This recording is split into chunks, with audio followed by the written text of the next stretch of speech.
division series between the St. Louis Cardinals and the Philadelphia Phillies. And tonight, one team will take a 2-1 lead in this series. And the Phillies were victorious after coming from 3 runs back in game number 1, Bob. And the Cardinals trailed 4-0 in game 2 before coming from behind in this series. But it's game 3, and of course the featured sluggers that we have seen, Ryan Howard and Albert Pujols, have both come through in the clutch for their team. You know, Dick, many times in the postseason, the regular season sluggers are somewhat nullified by the great pitching that you see in the postseason, along with the intense advanced scouting. That has not been the case so far. Big Ryan Howard with a 6th-inning 3-run homer on a hanging changeup from Kyle Loesch proved to be the game winner in game 1 back in Philadelphia. And then we move to game 2, where the slugger in the middle of the order for the St. Louis Cardinals, Albert Pujols, came through in a big way with an RBI base hit up the middle of the field. That proved to be the game winner. Will they play a factor in the game tonight? I think the pitching will have a lot to say about that. And speaking of the pitching, another one of the Philly aces will be on the mound for them, and it'll be a duel of left-handers. You know, Dick, there's an old adage in the game of baseball: your momentum is the next day's starting pitcher. And if that's indeed true, both managers have to feel good about this matchup tonight. 2 of the best number 3 starters in all of baseball. Cole Hamels operating in the shadows of Roy Halladay and Cliff Lee, and for Jaime Garcia, he's just quietly gone about his business, and he's really good here at Busch Stadium. All right, so the stage is set for the pivotal 3rd game of this best of 5, and we'll be back with the lineups when we return to St. Louis after this.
In St. Louis as we get set for game 3, and today's batting order brought to you by Autotrader.com. For the Phillies, Jimmy Rollins leading off at shortstop. Chase Utley will be at second base. Hunter Pence in right field. Ryan Howard at first base. Shane Victorino will be in center field. The one change in the lineup, and that is John Mayberry Jr. He'll be in left field. Placido Polanco at third base. Carlos Ruiz behind the plate. Cole Hamels will be on the mound for the Phillies, facing the southpaw Jaime Garcia, 13-7 on the year.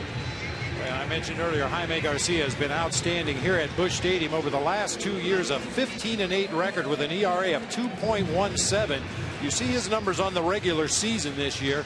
He'll feature a heavy sinking two-seam fastball down at the bottom of the zone. Gets a lot of double plays. As a matter of fact, 25 double plays on the season, third in the National League. And as we start in the twilight, you've already seen that shadows are a factor as we get underway. Let's go down to Craig Sager for more. Well, you're right, Dick. This mid-afternoon start has created shadows that creep across the field, and that causes contrasting lighting conditions. Lance Berkman says it's like standing in a cave, looking into a spotlight, trying to hit a baseball. Now, the last time we had a similar starting time like this was Labor Day, September 5th. After losing the game 4-1, the Cardinals were so adamant about the mid-afternoon starting time that General Manager John Mozeliak said there would be no more mid-afternoon starting times. Hitters have a hard time not only picking up the ball, but they also said it's very dangerous because they can't see where it's coming. Dick? Yeah, mostly it's a safety issue, Dick. Very tough to pick up the ball out of the pitcher's hand and track it all the way to home plate. And I think even though it's a beautiful day here in St. Louis today, the hitters would prefer heavy, cloudy, overcast. Right, and the Sun field, right field is pretty strong as well as Jimmy Rollins steps in. He's had a hot 2 games to start the series and takes a strike to start the game. He's 5 for 8 with 2 doubles, a walk, and has scored 4 runs. Big 1-2 punch for the Phillies. So far in the 2 games, a pop-up, and Albert Pujols makes the catch to retire Rollins for the first out of the game. Let's take a look at the Cardinals defense, and it is interesting that Alan Craig is in left, Lance Berkman is right. Switch from the previous 2 games. Very scientific, right, Bob? Very scientific. We talked to Tony La Russa about it and asked why Craig in left and Berkman in right, and he told us because right field is closer to the dugout. He wants to save Lance Berkman a few steps. What a strategic move that is. Here's Chase Utley. Utley has gotten off to a solid start as well, has been on base 6 times thus far in the series. Playing in his freeze at third for the possible bunt, and the first pitch is a strike. Jerry Lane, the crew chief, calling balls and strikes this afternoon. Now, while Rollins and Utley both have been effective in the series, neither one of them have hit Jaime Garcia very well. Rollins, who just made an out, was 1 of 11, and Utley 0 for 6. That pitch taken for a ball, 1-1. So besides Lane calling balls and strikes, Angel Hernandez is at first base. Gary Cederstrom at second, Chad Fairchild at third, Chris Guccione down the line in left, and Jerry Meals manning the right field line. Slowly hit to Pujols, who makes the play unassisted. And there are 2 down. That's one thing to keep an eye on tonight, Dick. The number of ground balls off the Philly bats against Jaime Garcia. Heavy sinking two-seam fastball at the bottom of the zone. He also throws a cut fastball / slider. Sometimes it's a little bigger, other times it's very short and sharp. Real good curveball, and also a straight changeup. And the 25-year-old left-hander will be facing Hunter Pence with 2 down, nobody on. And he hits a shot, and Perkal makes the stab. 1 pitch, a line drive out, and a quick 1-2-3 inning for Garcia. Phillies nothing, Cardinals coming up.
Now the Cardinals coming up in the first, and here's today's batting order brought to you by AutoTrader.com. Rafael Furcal leading off, Alan Craig batting second, Albert Pujols in the third slot, and Lance Berkman in cleanup.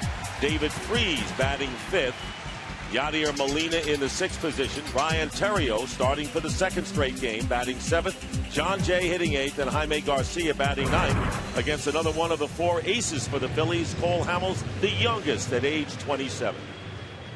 NLCS and World Series most valuable player back in 08, a wealth of postseason experience for Cole Hamels. He'll feature a couple of different fastballs, a two-seamer, a cutter that he relies heavily upon. Also throws a curveball and a lot of straight changeups. And he has been very solid on the road with a 7-3 record and an ERA of 2.93. So he's on the road today. And his first pitch is ball one to Rafael Furcal. Furcal with a triple and an RBI single in Sunday's game 2.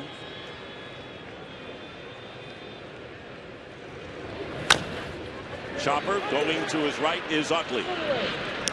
And Furcal is retired for the first out of the game, and that will bring up Alan Craig as we take a look at the outstanding defensive team in the field of Bill. They see 7 errors over their last 13 Division Series games. This is a very solid defensive ball club. However, as we mentioned in the first 2 games, maybe not quite the range they've had in the past, but everything they get to, they make the play on. And here is Alan Craig. Alan Craig has a home run off of Hamels and 2 runs batted in. Only 2 hits, but one of them getting out of the ballpark. And the first pitch, strike one to Craig.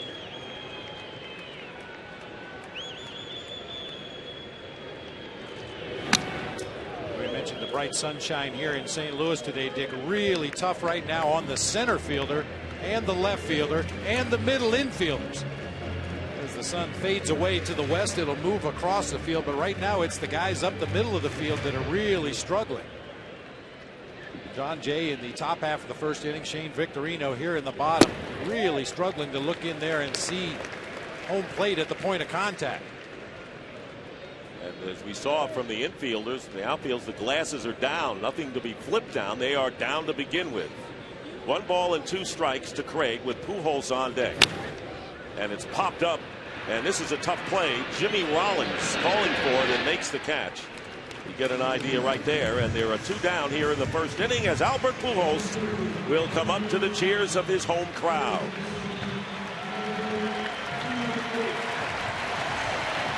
Pujols knocked in what proved to be the game-winning run in the 7th inning.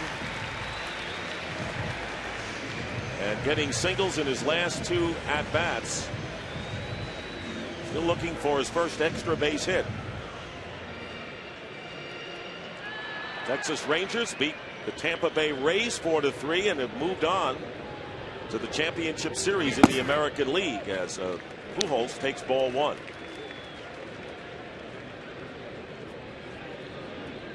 Scrappy Cardinal team, and we chronicled how they came from the way back, winning 23 of their last 32 games to capture the wild card in the National League, besting the Atlanta Braves.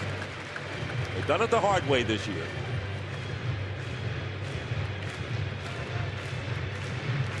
Of course, Matt Holliday, again, not in the lineup, but still on the active roster.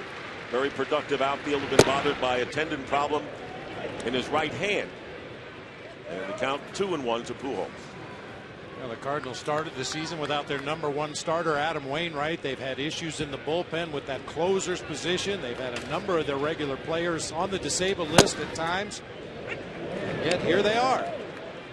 And 1-1 against the team that everyone said would be a strong odds-on favorite to get to the World Series, winning 102 games. They won 12 more than the Cardinals in the regular season.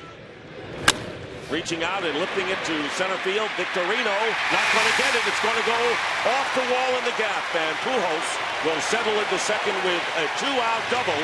So there it is, the first extra base hit for Pujols in the series.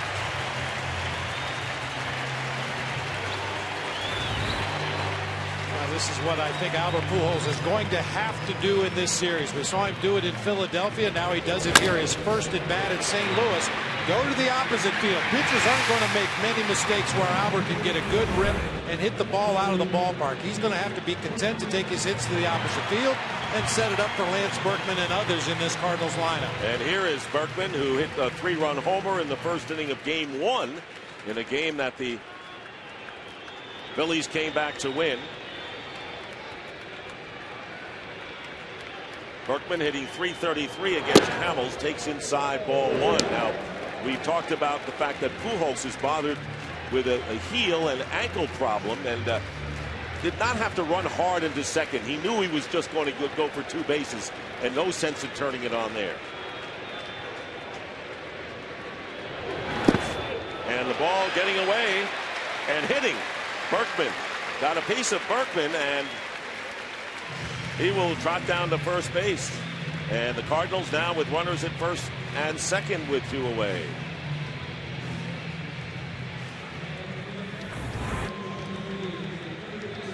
That cutter tried to go inside, held on to it a little bit too long, clips Berkman on that right foot. He'll head on down to first base, put 2 men on with 2 outs here in the bottom for David Freese. So here comes Freese, the third baseman, who's got good power, 2 for 7 with a double in the series. Hamels, by the way, hit batters 5 times during the regular season. Big swing and a miss off the fastball.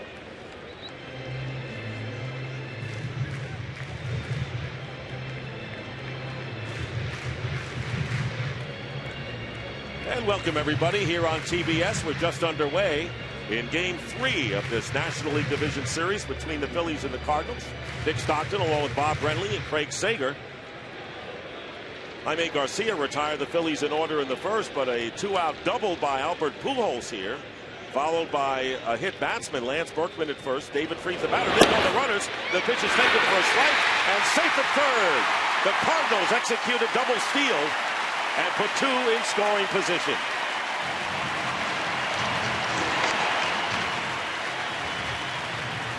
You mentioned the injury to Albert Pujols, and I think teams just assume he's not going to run. But Tony La Russa told us before Game 1 of this series that he will run. That time he baited Cole Hamels. 1 quick look to second base, the delivery to home, and Cardinals successfully pull off a double steal. Count to Freese, no balls and 2 strikes. And he went around, and that'll do it. So the double steal setting something up, and to no avail. Freese strikes out. The Cardinals leave 2 in scoring position. No score after 1.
Ryan Howard coming back to his hometown, and some home cooking doesn't hurt either, does it, Bob? As he leads off. Well, it'd be interesting to see how his neighborhood feels about having Ryan Howard back in town. I'm sure they love Ryan Howard, but they're probably rooting against him here in this series.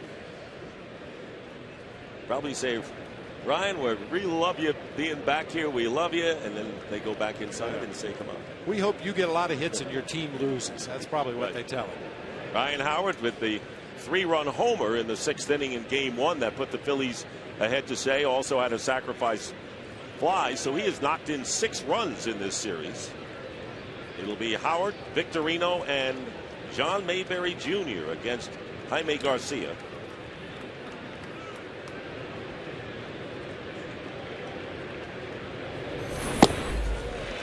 And strike one. Garcia 9-4 at home this year in 15 starts and an earned run average of 2.55. So he's got the confidence of pitching here in Busch Stadium, and he gets ahead of Howard 2 strikes.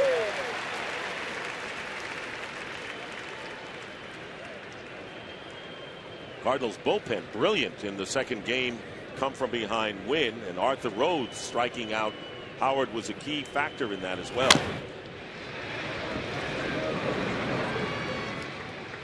The bullpen retired 17 of the 19 batters they faced, giving up only 1 hit in 6 innings, striking out 6 after the bullpen was touched up a bit in the first game.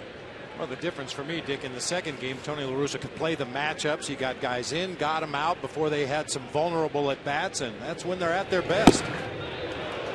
Missing away, and it's 1-2 to Ryan Howard. Phillies won that opening game 11-6 on Saturday, and then the Cardinals came from 4 runs back and won 5-4 in Game 2 Sunday. Howard strikes out. 1 gone here in the second. That time all hard stuff from Jaime Garcia against Ryan Howard. Either the cut fastball or the 4-seamer. That was the cutter at 86. Goes up high with another cutter. Another cutter. Another cutter. And then ultimately gets Howard to chase one up out of the zone. I think you're going to see a lot of swings on pitches that are not close to the strike zone because of the visibility problems right now. And tough to center the ball, as they say, and under those circumstances, as Shane Victorino swings and misses for strike one. Victorino had a solid first game of the series, 3 for 4, 2 runs batted in, hitless in Sunday's game, and count 1-1. You know, Dick, we can't really simulate what the hitters are actually seeing, but this gives you somewhat of an idea. There you saw that ball come out of his hand, travel about 10 feet, and then disappear. 1-1 pitch, fly ball. Alan Craig moving over and called off by John Jay, the center fielder. And there are 2 gone here in the second to John Mayberry Jr. Watch that ball as it leaves Garcia's hand. You initially pick up the rotation and then the ball just disappears on the hitter. Ryan Howard chasing a pitch up above the letters that time for strike 3. So with 2 down, John Mayberry Jr. getting the call as they platoon the left fielder. And Raul Ibanez, despite the fact that he has knocked in 4 runs, sitting this one out for the right-handed hitter. First ever at bat in postseason, takes a strike. Well, he had a very productive regular season for Charlie Manuel in only 104 games played, 267 at bats. He had 15 homers and drove in 49. So they've got a lot of confidence in him. Started 18 of 19 against lefties. And once again, Garcia looking good early on, is ahead 2 strikes.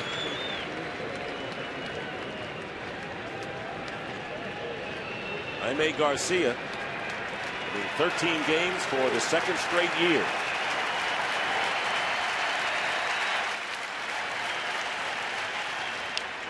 And just getting a piece of it. We're digging for both of these starting pitchers. That cut fastball is going to be a very effective pitch until we get uniform light conditions here at the ballpark. It's such a subtle pitch with late movement. It's very hard to pick up out of the pitcher's hand. And as that ball disappears as it gets closer to home plate, that late movement, all you really want to do is get the ball off the barrel of the bat. And a shot to right field. Lance Berkman going over, and this one will be foul. Just foul into the seats. So Mayberry will come back, and another factor for John Mayberry is he's had a measure of success. He's 3 for 6 with an RBI against the Cardinal starter. May not be much of a sample size, but you look for any edge you can get at this time of year. And as I mentioned, Mayberry was a big contributor to the Phillies during the regular season, so getting an opportunity here tonight against the lefty. And we all remember his father and his years in baseball, predominantly with the Kansas City Royals. Again, the 0-2 pitch, and Mayberry strikes out. Another 1-2-3 inning, and this time 2 strikeouts. 7 pitches in this inning, 6 in the first. Paul Garcia.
Coverage on TBS is brought to you in HD by BMW, the ultimate driving machine.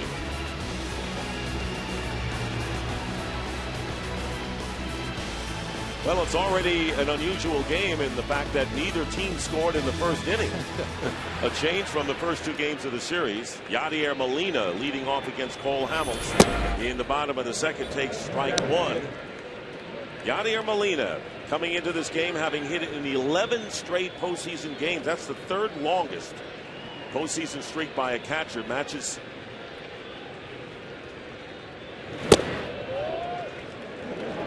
the mark, and the pitch is inside, and the count 1 ball and 1 strike. Only 2 players in the big league history had longer postseason hitting streaks: Pat Borders and Mike Matheny, who also was a Cardinal catcher.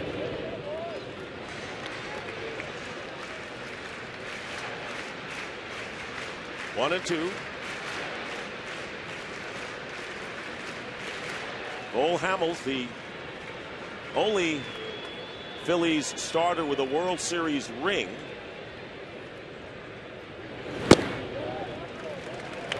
This is at the count. 2 balls and 2 strikes to Molina, who will be followed by Ryan Theriot and John Jay. You know, Dick, we've talked about it throughout this series. Whitey Herzog would fall out of his lazy boy recliner. This Cardinal team only stole 57 bases all season. However, they will play hit and run, and Tony La Russa would love to see Yadier Molina reach here to lead off this second inning because he has his best hit and run man, Ryan Theriot, in the on-deck circle. Of course, for the Cardinals, when you get to the bottom third of the order, that did a lot of damage in game number 2 with Theriot and Jay in particular. As time is called, got to look at Tony La Russa, the Cardinal manager, in the dugout, and today La Russa celebrates his 67th birthday. He asked that you not say that real loud. 67th birthday. And celebrate will only mean something if the Cardinals wind up on top. Fly ball deep to left field, looking up, and it's foul. Crowd so much in anticipation of really letting go, but it hooked foul at the last minute. Thought maybe the cheers from those fans down the third baseline might blow that ball fair. Hooked just to the wrong side of the foul pole if you're a Cardinal fan, to absolutely the right side if you're a Philly fan.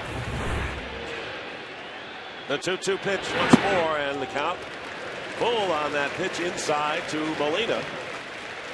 You had a great point the other night. You said the batter always knows, doesn't he? Right away. Yeah, you know whether you made contact where you wanted to, or are you a little in front or a little behind.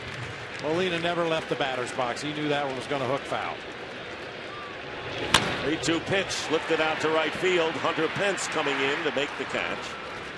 And there's one away. So we mentioned the fact that Matt Holliday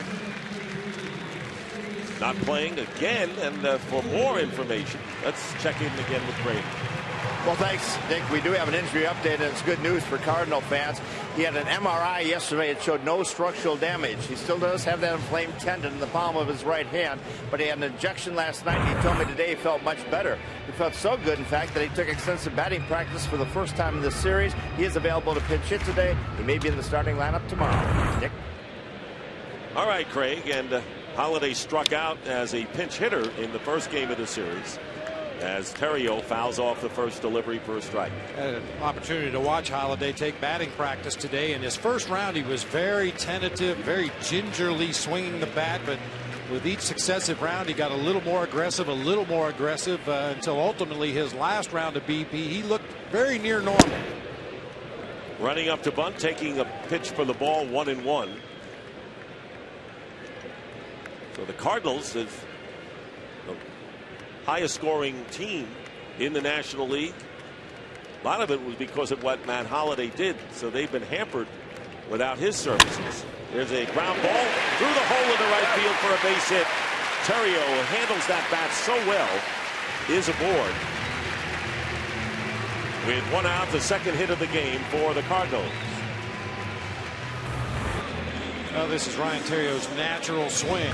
Roll that ball through the right side of the field. That's what he's done in his days with the Chicago Cubs as a leadoff hitter. Now he finds himself hitting at the bottom of this Cardinals order, but his main job with this team, as always, just get on base, make things happen. And that's what the bottom third of the order did on Sunday. Here's John Jay. He knocked in 2 runs off of 2 singles off of Cliff Lee. So John Jay played in more games than any of the other Cardinals, at 159 contests. And of course, he became the regular center fielder when Colby Rasmus was dealt to Toronto.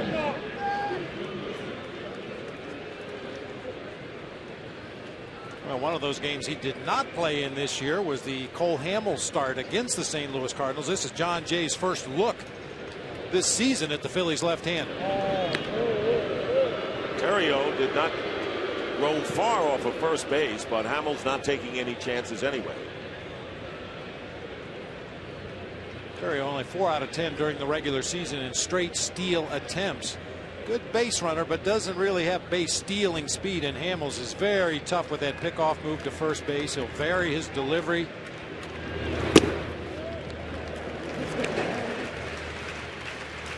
One and one to John Jay.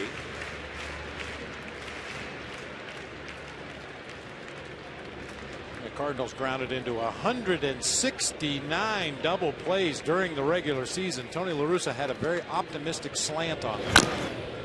He said we get on base a lot and we don't strike out very often. We put a lot of balls in play, and when you do that, you're going to hit into double plays.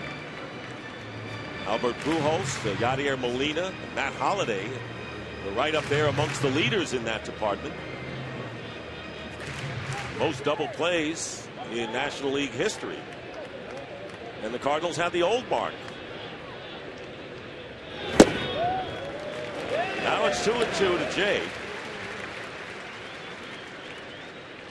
with Jaime Garcia, the number 9 batter, waiting on deck.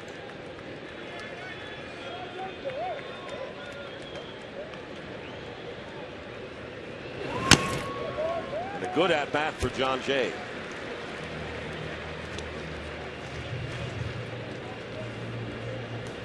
Well, Dick, I don't care what time of year it is, opening day, the week before the All-Star break, or postseason, the more pitches you can make that starting pitcher throw early in the ball game, the more benefits it's going to play later on, either getting into the bullpen or just tiring out that starting pitcher. And another foul ball. John Jay making Hamels work here. Cole Hamels, who pitched Game 1 in each of the Phillies playoff series and their World Series run in 08. On the mound when they swept the Reds last year in Game 3. And that pitch is down low, so once again a full count.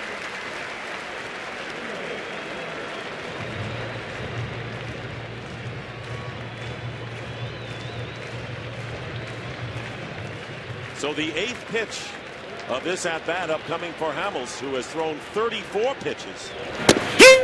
And strike 3. Jerry Lane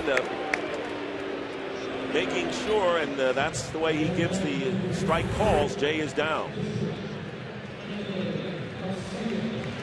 Right there at the edge of the outside corner to John Jay.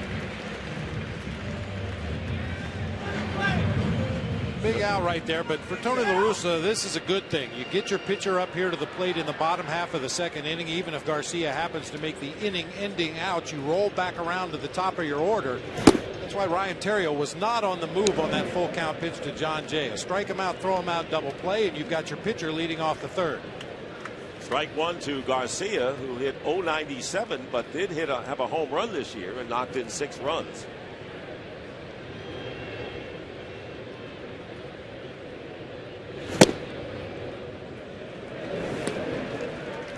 Count 1-1.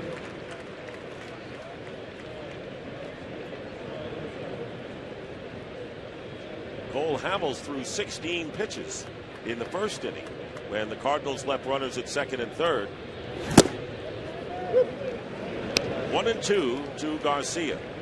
And Dick, it may be marginally easier to see up there at the plate right now. The bright sunlight between the shadows has moved out almost to second base, so as the ball comes out of the pitcher's hand, it's in the shade. It's in the shade all the way to home plate now, as opposed to earlier when it was initially in bright sunshine and then went into the shade. And he struck out. So 2 strikeouts in succession. Jay and Garcia go down. We've completed 2 here at Busch Stadium, and it's no score.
Career OPS, and for those unfamiliar with OPS, it refers to on-base percentage plus slugging percentage.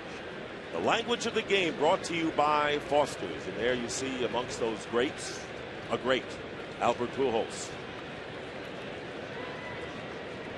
Phillies batting in the third inning against Jaime Garcia, who's retired the first 6. Placido Polanco leading off, the Phillies' third baseman. Charlie Manuel telling us before the game that he has been hurting and will probably undergo sports hernia surgery after the season. He is 0 for 8, has struck out 3 times and bounced into a double play in the first 2 games. Yeah, very uncharacteristic for Polanco, a guy that only struck out 44 times during the regular season in almost 470 at-bats. For a call behind second, and there's one gone here in the Phillies' third. That'll bring up the catcher, Carlos Ruiz. So here is Ruiz, who hasn't a hit yet, 0 for 8, but he's hit the ball hard on occasion. I'll tell you, Dick, watching these Philly hitters take their at-bats, we talked to Charlie Manuel earlier today, and he acknowledged that Garcia's tough, especially on left-handed hitters, but he said we want to make him pitch early in the game. Seeing a lot of very aggressive at-bats here in the early going from the Phillies. And the first pitch is a strike. Charlie Manuel, who managed a world champion in 2008. You know that Tony La Russa has done it in each league.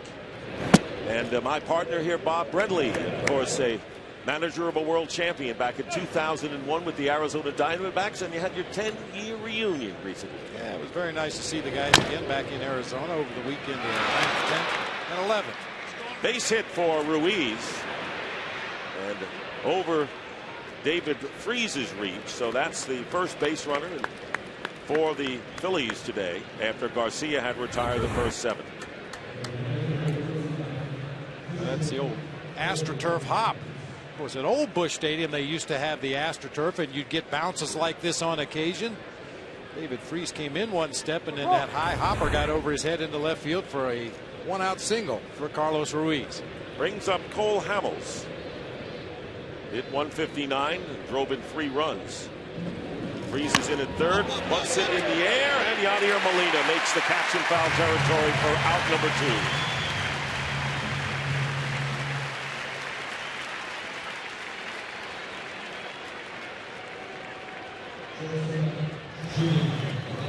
In 33 starts during the regular season, Cole Hamels only put down 3 sacrifice bunts. Of course, with this Phillies offense, maybe he wasn't asked to put down too many sac bunts, but pops this one harmlessly in the air. Yadier Molina with plenty of time to get over there and make the play. 2 down, and Jimmy Rollins up for the second time. Fouled out to Albert Pujols his first time up, and Jaime Garcia has thrown first pitch strikes to every hitter he's faced thus far. And keeps it going. 0-1 to Rollins. Boy, just pounding away at that bottom of the strike zone with a little bit of movement, a little bit of sink.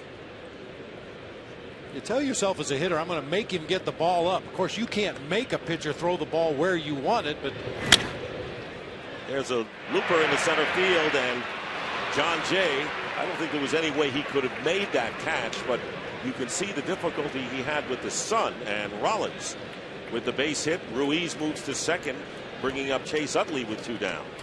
Now there's that danger zone, Dick, on a low line drive that stays below the sun. Maybe you have a chance to see it off the bat. On a high fly ball, same thing, you might see it. But that tweener that gets right into the sun, you can see Jay was battling it the whole way, ultimately puts his hands up saying I don't see it, has to play it on a hop. So a man who's always dangerous in postseason, Chase Utley, with an opportunity here for the Phillies. Utley bounced out to Pujols on a slow hopper his first time up. He takes ball 1. Utley started to swing the bat a lot better before he was hit in the head by a pitch and missed 7 games in September. But he has picked it up in postseason. You saw Hunter Pence on deck. If Utley keeps it going. And a call strike, 1-1 to the Phillies second baseman.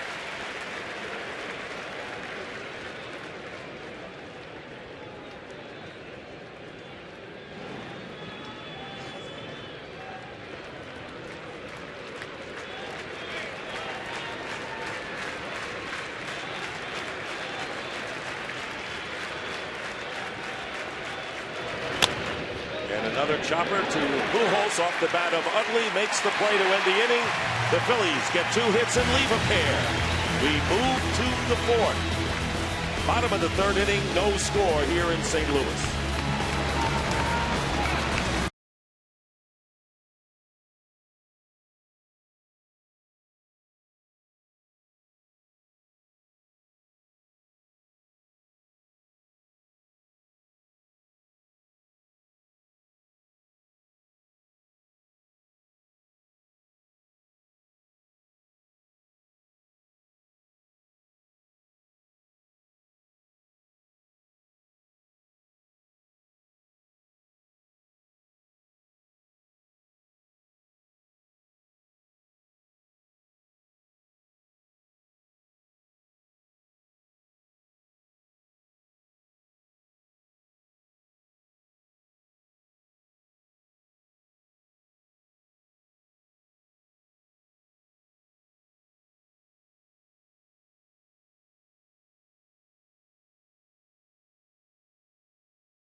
But I don't think she cares. A lot of good seats here at Busch Stadium. None better than that one.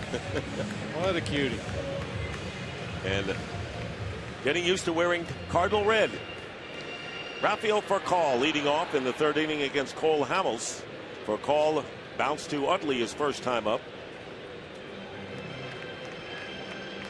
Furcal, who the 12-year veteran acquired from the Dodgers at the end of July, and a good pickup for the Cardinals. Shows bunt and takes a strike from Hamels, and that is Hamels' 40th pitch of this game.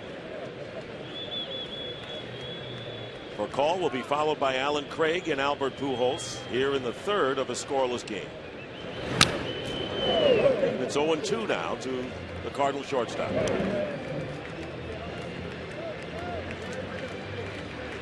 I'll tell you, Dick, the infielders love it when Furcal gets to a 2-strike count because it takes the bunt out of the equation, especially when he's up there as a left-handed hitter. Always a threat to try to get himself on base via the bunt. That's lowered in the dirt. Might have caught Jerry Lane on the hand. And Barry Weinberg of the Cardinal trainers coming out. And you can see Jerry Lane holding that ball strike out indicator in his left hand. Take another look here. That pitch well out in front of home plate. Looked like it caught him on the left forearm. He grabs immediately just above the wrist area. I think he's going to be okay. He's a tough guy.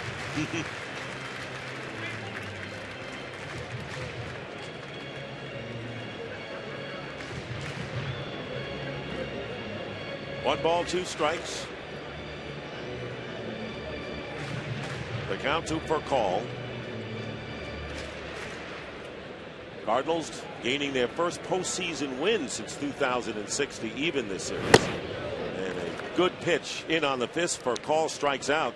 That is the third consecutive strikeout for Hamels and his fourth in the game. Let's take a look at what's coming up tonight on TBS. The Yankees and the Tigers. The Tigers with a 2-1 lead after the big win last night over the Yankees. And on TNT, the Brewers will try to eliminate the D-backs in 3.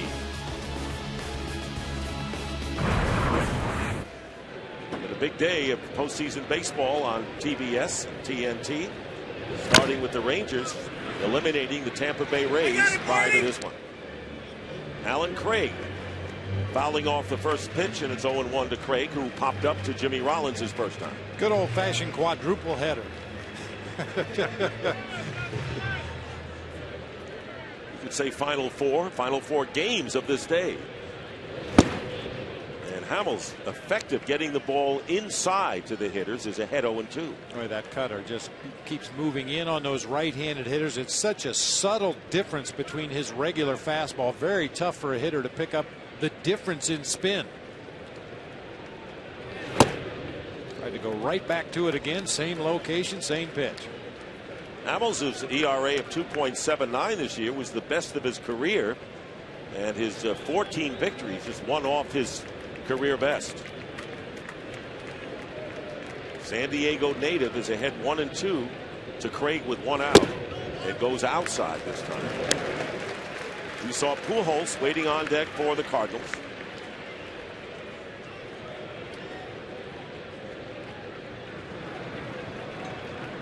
Each team has 2 hits.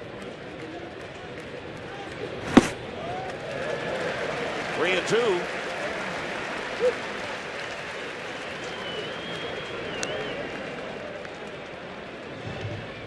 I think Philly fans may have been a little concerned about Cole Hamels at the very tail end of the season. He only surrendered 19 home runs all season. However, 6 of those, or rather 9 of those, came in his last 6 starts. Foul ball, and there's no question that he was coming off the worst month of the season. Had only 1 win in his last 8 starts.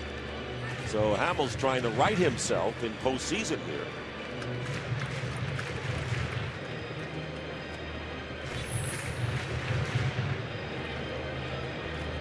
Pitch number 50 is upcoming.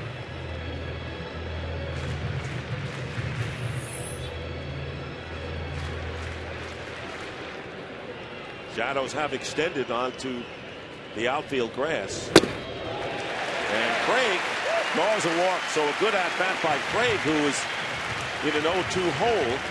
And that is the first walk given up by Hamels, and will bring up Albert Pujols with a man on base. Pujols delivering a double to the opposite field back in the first inning.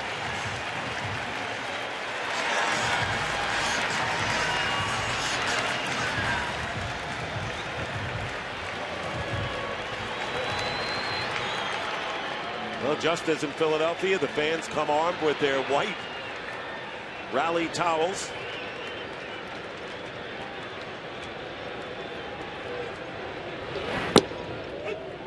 The pitch is in for a strike, off speed pitch, 76 miles an hour there.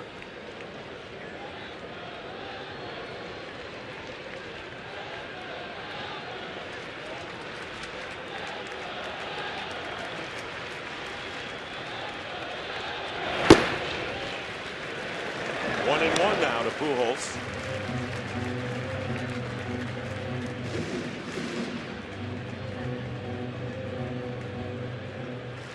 Pujols has only 4 hits coming into this game against Hamels, but he's made them count. 2 homers and 4 runs batted in. Lead by Craig at first.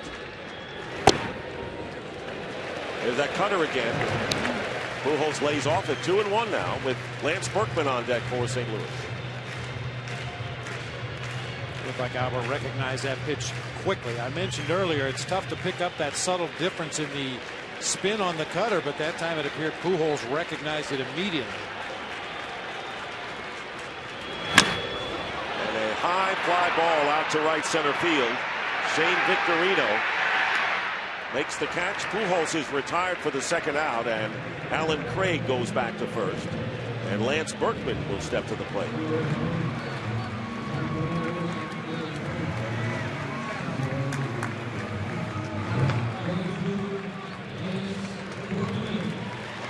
Berkman was hit by a pitch in the first inning. And the Cardinals try to get something going, engineering a double steal with Pujols and Berkman winding up in scoring position before Hamels ended it by striking out Javid Freese.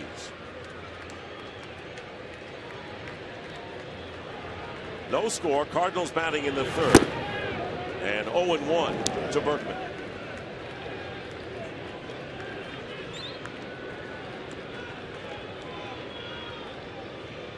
La Russa telling us before the game, there was a time in Lance Berkman's career that you would always prefer to turn him around to the right side of the plate. And the chopper to Utley. And that'll do it. And the Cardinals are retired with one base runner. We've completed 3, no score. And Pence, Howard, Victorino will be coming up for the Cardinals. For the Phillies, that is, in the fourth.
Ways getting in there. Craig Sager, what's it all about there? Well, I asked him what he's doing. He says, I have no idea. I go, what do you mean? He goes, well, I can't explain a lot of things I do. I said, have you seen it? He goes, yeah, it's painful to watch. I wish you guys wouldn't show it. I said, sort of like Barkley's golf swing? He goes, no, at least I have results. Back to you guys. I'd like to know what Charles will say to that. Hunter Pence leading off in the fourth inning against Jaime Garcia and takes ball one. He lined hard for a call his first time up.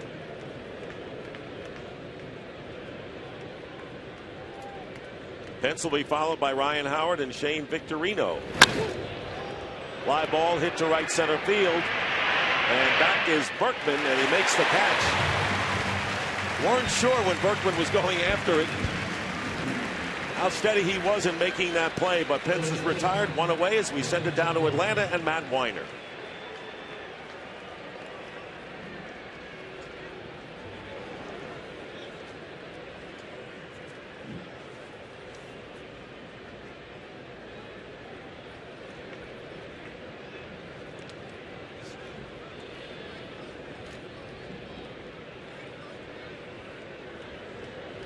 Thank you, Matt, and congratulations to the Texas Rangers.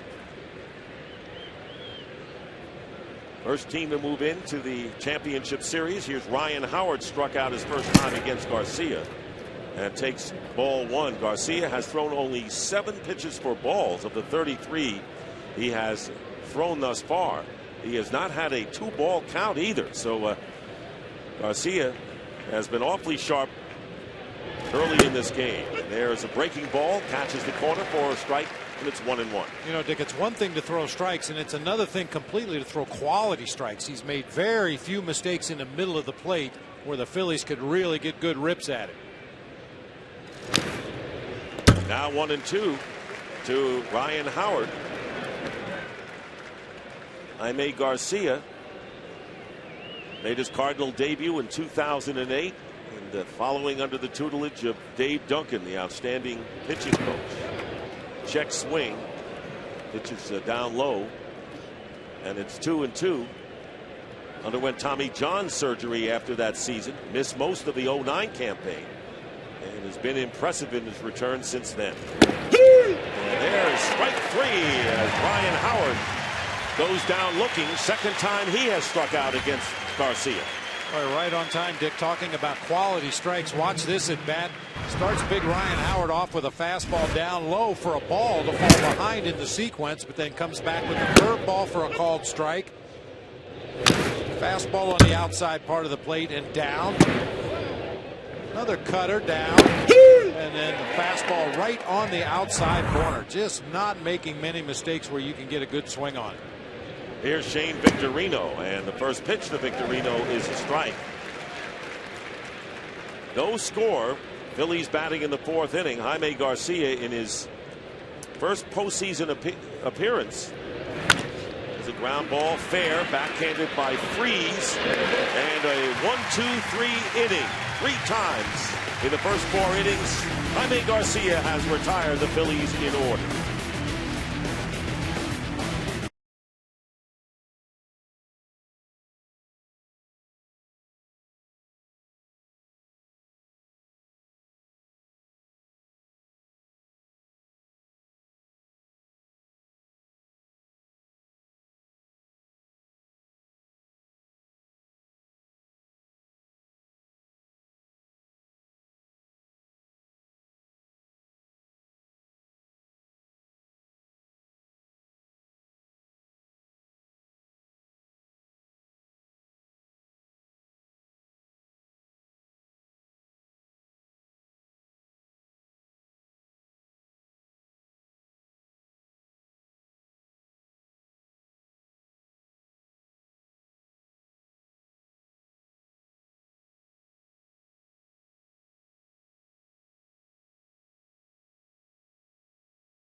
Scoreless game. David Freese, Yadier Molina, and Ryan Theriot against Cole Hamels. Freese, strikeout victim in this first inning, struck out with Cardinal runners at second and third.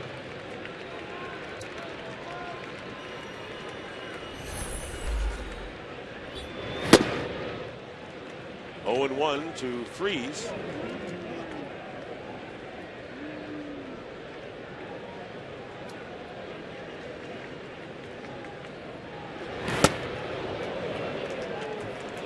Held onto that curveball just a little bit too long. Bounced way out in front of home plate.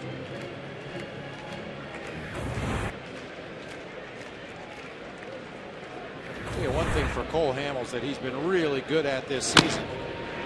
That ball is tapped foul down the third baseline. Opposing leadoff hitters in an inning have batted only .247 this season. Makes it a lot easier when you start the inning with nobody on and one out, as opposed to having that leadoff man reach, and it really limits what the opposing manager can do. And he has set the tone with 10 straight first pitch strikes in this one. And 2 balls and 2 strikes to David Freese. Hamels has struck out 4 and walked only 1.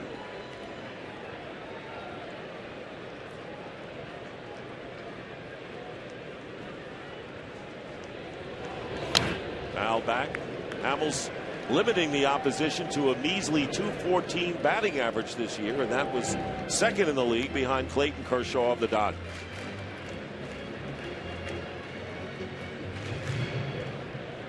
And Hamels especially effective against right-handed hitters, holding them to a .204 average. I think that has a lot to do with that cut fastball and the straight changeup. Usually when you see a left-handed pitcher with real good numbers against right-handed hitters, it's because of the straight changeup. Talked about how effective he's been on the road this year, and on the road in postseason 4-1. So he's been awfully consistent over the years on the road. Another foul ball, and the Cardinals are getting their bat on the ball. John Jay with a very good at bat in the second inning, and the Freese here, the count 3-2 with Molina on deck.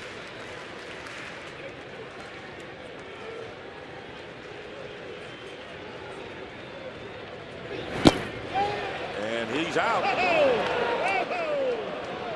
Freese on his way to first base, thought he was going to draw the walk. Instead, strikeout number 5.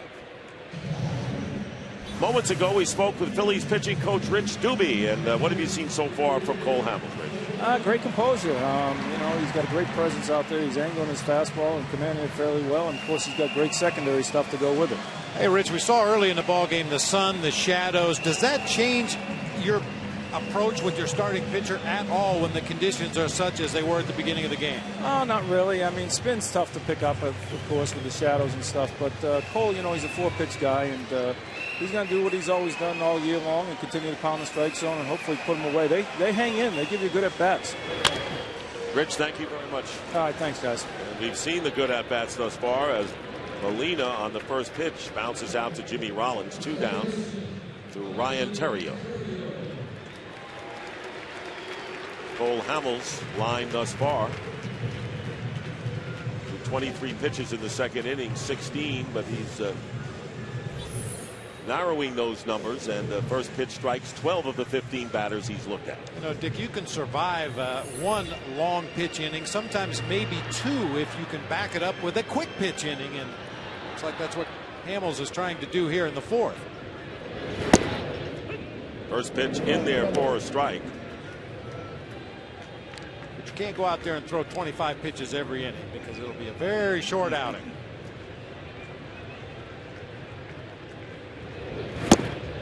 No balls and 2 strikes now to Theriot. Pujols with a 2-out double in the first, and Theriot with a single with 1 away in the second. The only hits off of Cole Hamels.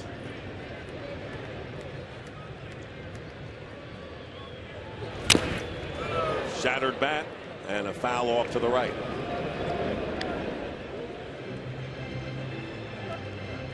That would split lengthwise. A very thin sliver of bat. Just down past the trademark. Ryan Theriot using what they call a cupped bat, where they take about an ounce of weight out of the very end of the bat, kind of changes the center of gravity, and when you hit the ball off the back of the cup, that's the result. You'll see it split down the barrel. That one rolled foul off to the right. You talked about pitchers extending their stay and checking to see whether that one is not broken. Is Ryan Theriot. Other than Roy Halladay, we have not seen the starters really last too long in this series. And we had our doubts about Roy Halladay in game 1. Swinging bunt. Phillies hope it goes foul. It's not going to. And Theriot is on at first with an infield hit. His second hit of the game with 2 out. And John Jay coming up. As a general rule, Dick, corner infielders, catchers, and pitchers are made aware of what the ball is going to do as it rolls down that foul line. You saw it hit the edge of the grass. That ball should have gone foul. But as it gets further down the line, it works its way further and further fair. That's something that the Phillies infielders should have known before this ball game even started. Second hit for Theriot and the third of the game for the Cardinals. So John Jay, the batter, he struck out looking his first time. And ball 1 to Jay. It's not uncommon during the regular season, a first game of a series, you come out here with your corner infielders and your catchers and you roll balls down the first base line, the third base line to see what they're going to do. There goes the runner. The pitch taken for a ball. The throw to second, not in time, and Theriot has a stolen base. Third stolen base of the game for the Cardinals. They had a double steal in the opening inning. Theriot just takes off on first movement right there.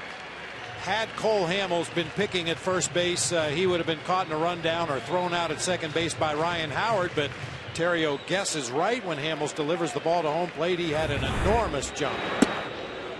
And they're going to walk John Jay and pitch to Jaime Garcia. So again, you pointed out earlier, the base hit by Theriot allowed the Cardinals to have the leadoff man come up in the next inning, and they're going to be in the same situation unless, of course, Garcia keeps it going here. Yeah, rolling that lineup over a very important part of game strategy at any time of the year.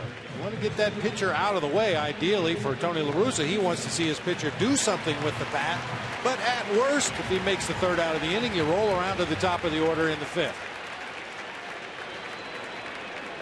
And by Theriot stealing second, forced the Phillies into making a decision to walk Jay intentionally, as Garcia, who struck out, swings and misses for strike 1 here. Boy, and part of the reason for that intentional walk to John Jay from a left-handed pitcher. Jay was a .287 hitter against lefties during the regular season. He handles lefties extremely well.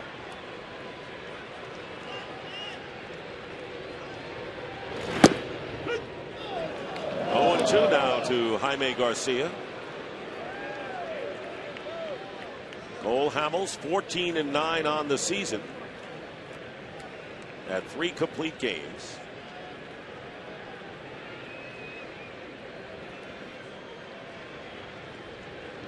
And there's a broken bat, slow roller to Jimmy Rollins, and Garcia is retired, and that'll do it as the Cardinals get a hit and lead 2. Move to the 5th inning of a scoreless game.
in this late afternoon, early evening.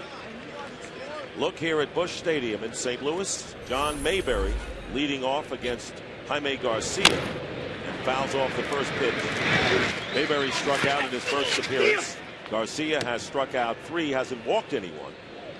Both his hits off Philly bats came in the 3rd inning. And both were singles. Mayberry, Polanco, and Ruiz here in the 5th inning. Ground ball to Furcal. And there's one away here in the Phillies 5th. Well, moments ago, we spoke with Cardinals manager Tony La Russa. Tony, want to get anything off your chest today? No, my jaws are wired shut.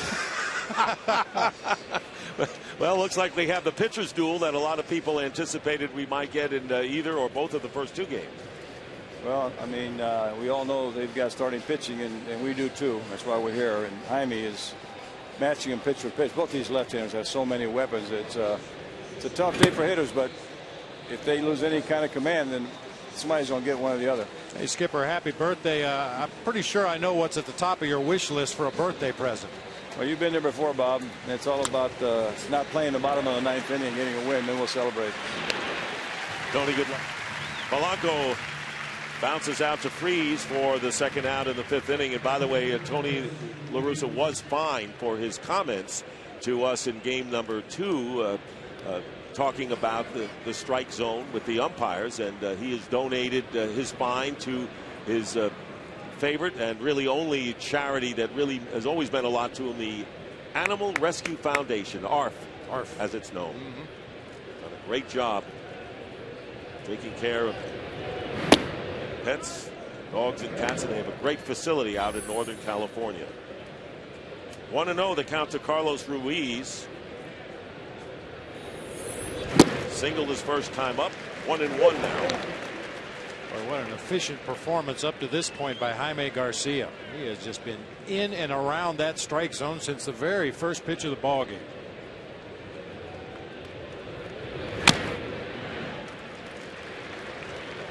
And he's been ahead of the count again, avoiding 2-ball and even 3-ball counts to the hitters.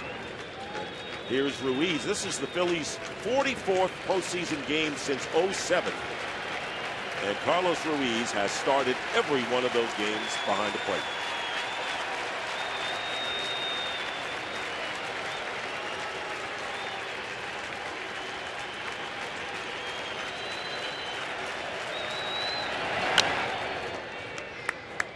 Occasionally, Dick, as a minor league player, you get stuck at a position where there's a guy like a Carlos Ruiz or a Yadier Molina, and you end up spinning your wheels in the minor leagues for a long time waiting for your opportunity.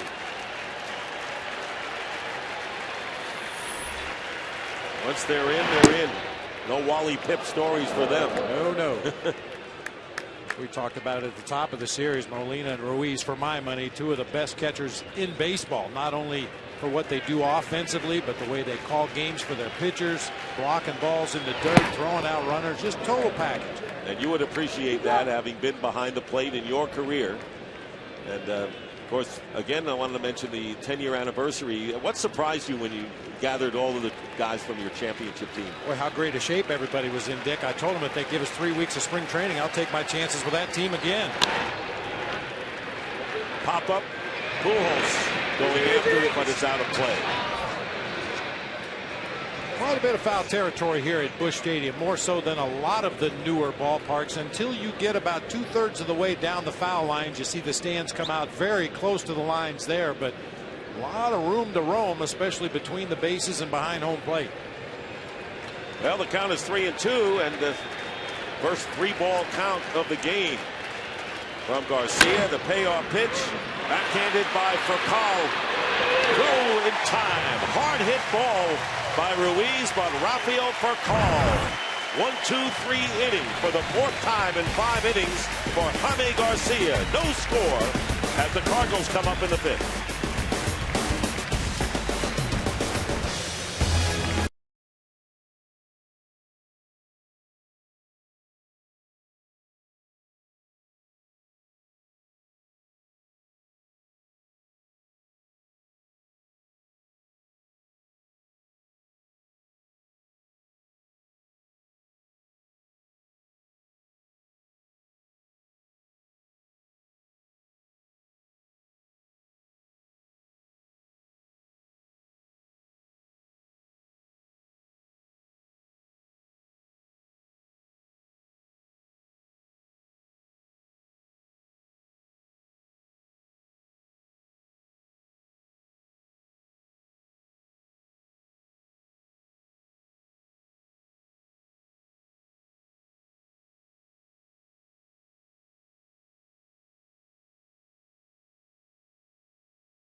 Ken Jeong, and don't miss it. Conan tonight after MLB postseason, only on TBS. Scoreless game. Cardinals have 3 hits and the Phillies 2, and for Paul leading off and lifts one to second baseman Utley, who makes the catch. 1 pitch, 1 out in the 5th. You know, Dick, we talked so much at the early part of the ball game how tough it was for hitters to see the ball from the mound. We didn't really talk about the infielders. This was the last out of the first inning. Hunter Pence hitting a line drive to Rafael Furcal at shortstop. Now the ball starts in the shade, goes through the sun, through the shade, back into the sun again. Furcal with a great leaping catch of that line drive off the bat of Hunter Pence. Can't be easy for the infielders at that point of the game either. Furcal has made 2 tough plays, the line drive and then the handling the shot off the bat of Ruiz to end last inning. Here's Alan Craig. And Craig takes down low ball 1. Craig has hopped to Jimmy Rollins and walked. The only walk issued by Cole Hamels. 1-1 in the best of 5 series. And now Hamels falls behind 2-0. Both teams have already announced their starters for Game 4 tomorrow. Roy Oswalt will be working for the Phillies, and Edwin Jackson will be pitching for St. Louis. In the air to center field. Victorino started in, then goes back and makes the catch for the second out as Craig gave that one a ride. 2 down. And the pitching comparison is brought to you by Liberty Mutual Insurance. Both have been very efficient. Cole Hamels has settled down with his pitch count since the early part of the ball game, and Jaime Garcia has been locked in since they played the national anthem. See the pitch count comparison, and of course Garcia has thrown an extra inning, but there are 2 down here to Albert Pujols. Looks at a strike. Pujols 1 for 2 with a double and a stolen base.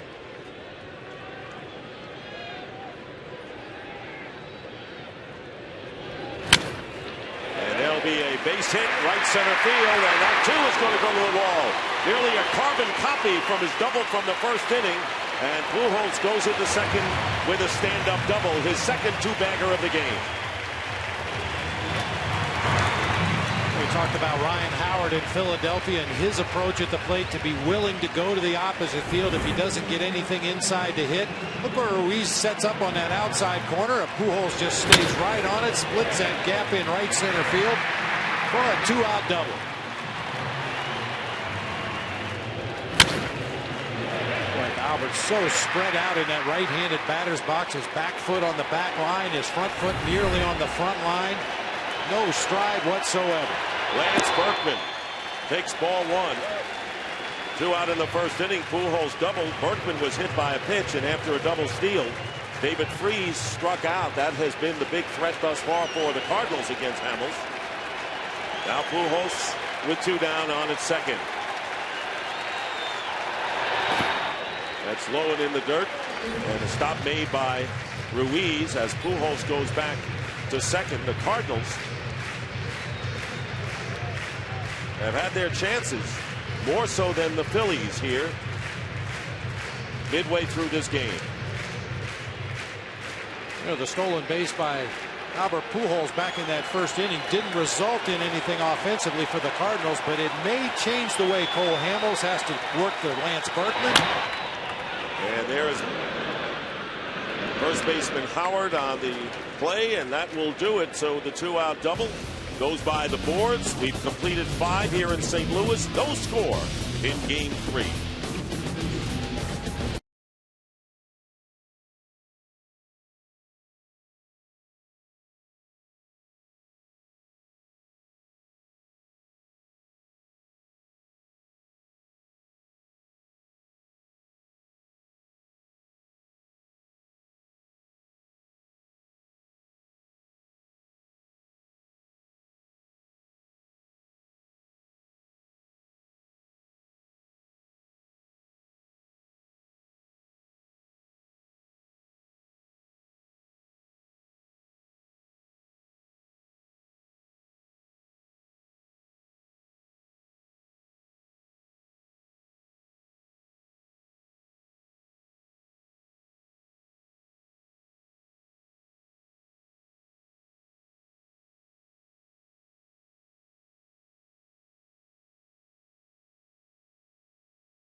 Of your youth player, and you could win tickets to the 2011 postseason among hundreds of other MLB prizes.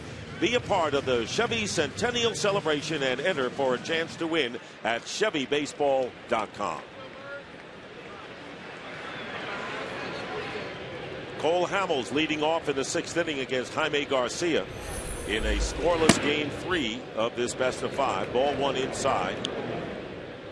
Hamels tried to sacrifice his first time up and popped it up in foul territory, handled by Molina. This drive deep to left field, and making the catch is Alan Craig, who was playing in left field and had to chase it way back to make the play. Well hit by Hamels to the opposite field. 1 gone.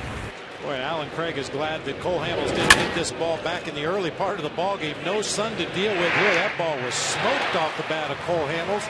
Good jump by Alan Craig. Makes a nice running over the shoulder catch.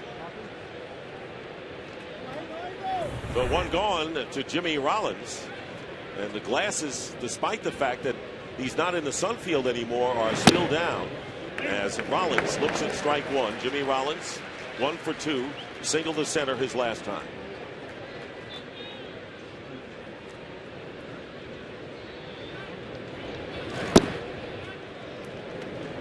1-1 to Rollins. I'll tell you how good Garcia's been tonight, Dick. He's rarely used that curveball. That's kind of his signature pitch, especially when he gets ahead in the count. But he's really relied heavily on that 2-seam sinking fastball. He's thrown some cutters of his own, a couple of straight changeup, but mostly just sinker, sinker, sinker down at the bottom of the zone. And he has not gone long into games all that often this year, despite the 13 victories. He has pitched 6 innings or fewer in 22 of his 32 starts. With a pitch count like that here in the top of the 6th inning, he could possibly work very deep into this ball game if he continues to master that strike zone the way he has in the first 5 innings. You mentioned the 13 victories for Garcia this year. The bullpen blew 9 other games when he had a lead and was in line for a victory, so his 1-loss record could be considerably better. Molina out to the mound with the count 2-2. Dave Duncan, who rejoined the club last week, has missed over a month, tending to his ailing wife. It's like Dave could use a little floss. He may be doing that right now for all we know. 2 balls, 2 strikes. Many ways to get that job done. Yep. And the pitch is high, 3-2. You know, it's funny because after Dave Duncan was away from the team to take care of his wife for a while, he came back and told Tony he was hesitant to come back because the team had been playing so well in his absence. In the air, shallow left field for call is waved off by Craig, who makes the catch in fair territory for out number 2. And you know, Derek Lilliquist, the bullpen coach for the Cardinals, has really done a yeoman's job, and it's not easy to fill in for a Dave Duncan anywhere. Oh, you can't replace a Dave Duncan, but I'm sure that Derek Lilliquist and Dave Duncan work hand in hand with this Cardinals pitching staff and know the right terminology, know the things to say, know the things to look for when things are going poorly, and Derek did a really nice job filling in for Dave Duncan. 2 down to Chase Utley. Twice has bounced to Pujols at first base. And 1-0 the count. We are in the top of the 6th inning here at Busch Stadium in St. Louis. Nick Stockton along with Bob Brenly and Craig Sager. No score. Took something off that one. 1-1. Now, this is a pitch I mentioned he's used sparingly in the early going today, but dropped a beautiful curveball in there for a called strike to Chase Utley. That's a trademark of a Dave Duncan pitching staff as well. Start the game using 1 or 2 of your weapons, and then the second time through the order you incorporate another pitch. The third time through you incorporate a third pitch. Might see some more curveballs now from Jaime Garcia. And the crowd appreciates what they're seeing from Garcia.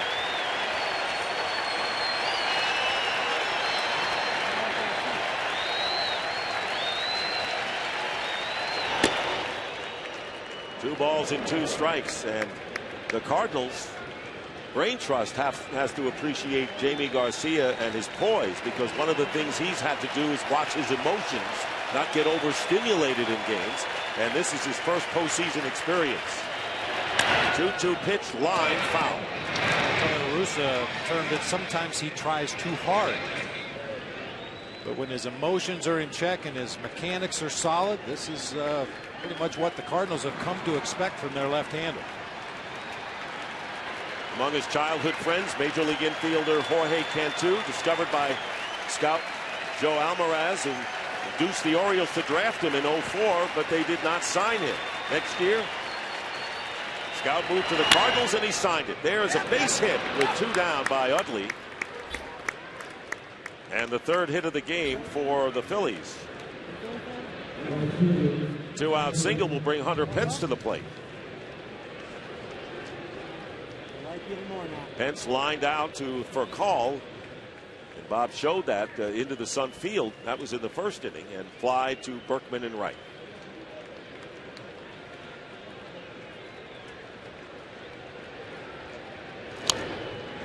Fouls it off. How about Hunter Pence being traded from a team that ultimately lost 106 games to a team that wins 102?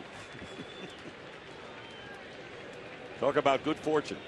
The outhouse to the penthouse.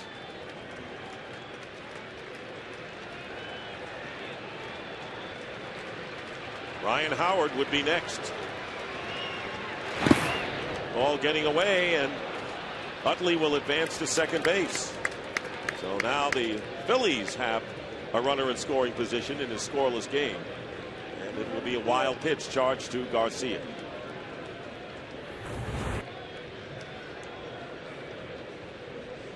Kind of an uncharacteristically lackadaisical effort that time from Yadier Molina, normally one of the best in the game at blocking pitches in the dirt. That time just tried to lean out there with the glove. Ball trickled away far enough for Utley to advance to second. Garcia led the Cardinals with 12 wild pitches, and now they're going to walk Pence, and they'll pitch to the left-handed hitting Ryan Howard, who has struck out twice in this game. Good move here.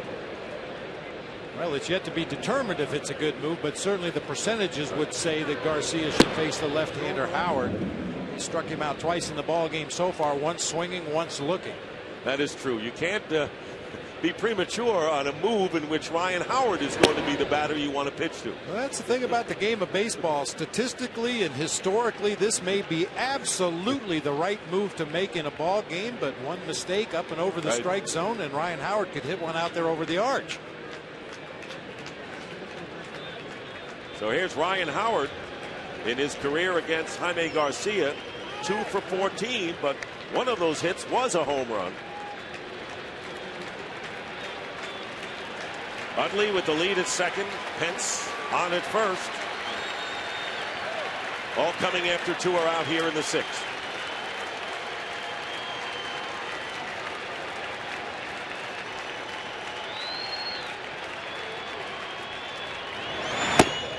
First pitch, fastball and a strike. Howard struck out swinging in the second and then took a called third strike in the 4th.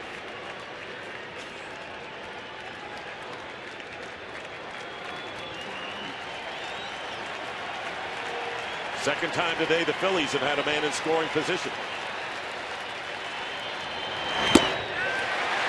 And Garcia jumps ahead of him 0-2.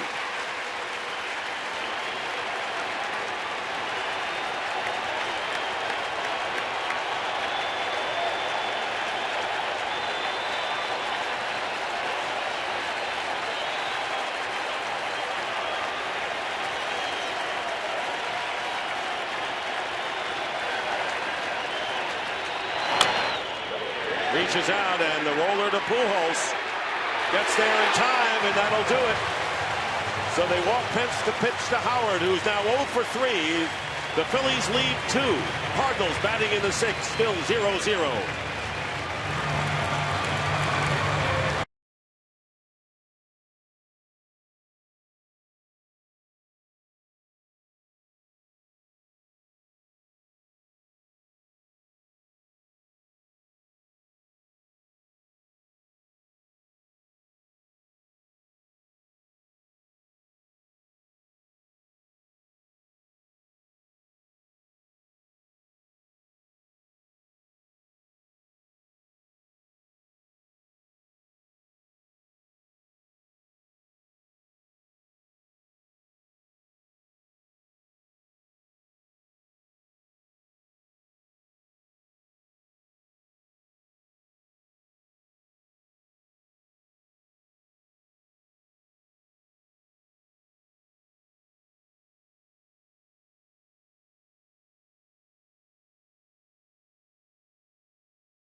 Pitchers duel going on here at Busch Stadium in Game 3 of this series. David Freese leading off against Cole Hamels, and the first pitch is a strike. Freese has struck out twice, looking his last time up.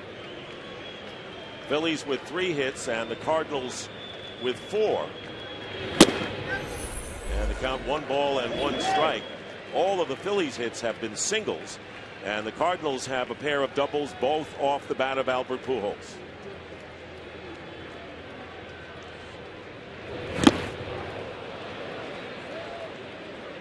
One and 2. A great location for that straight changeup from Cole Hamels. Looks like it's going to be a strike at the bottom of the zone. As it gets close to the hitting area, the bottom just falls out. That time David Freese could not hold up.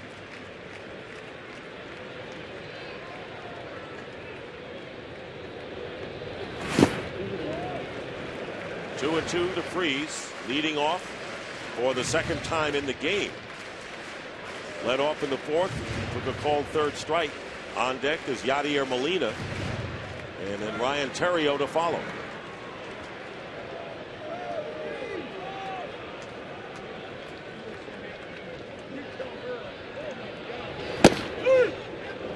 And that's strike 3 on the inside corner. Freese freezes at the plate as he looks at strike 3. 3rd time he's gone down on strikes today. No argument that time from David Freese, but man, oh man, cut fastball just inside off the corner. Well, right now let's take a look at our State Farm of the game, brought to you by State Farm. Tonight's category is all-time postseason hitting streaks by catchers. We talked about Yadier Molina coming in with an 11-game hitting streak.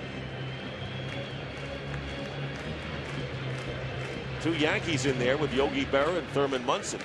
And of course, Mike Matheny, the former Cardinal. Count is 2-0 to Molina, who has fly to left and grounded out to Rollins at short. Boy, in any list you make of great defensive catchers in the game, Mike Matheny would be at or near the top of the list. I'll tell you how good he was, Dick. When the pitcher goes out to the mound between innings to take his 8 warm-up pitches, Mike Matheny would block those pitches in the dirt, just to give his pitcher the confidence that you can throw anything you want, it will not get by. Thinking man's catcher. Oh, you love it. Love it. 3-0 to Molina, and had the green light. 3 balls and a strike now with Ryan Theriot on deck. Jaime Garcia sailing along, has allowed only 3 singles off Philly bats so far today.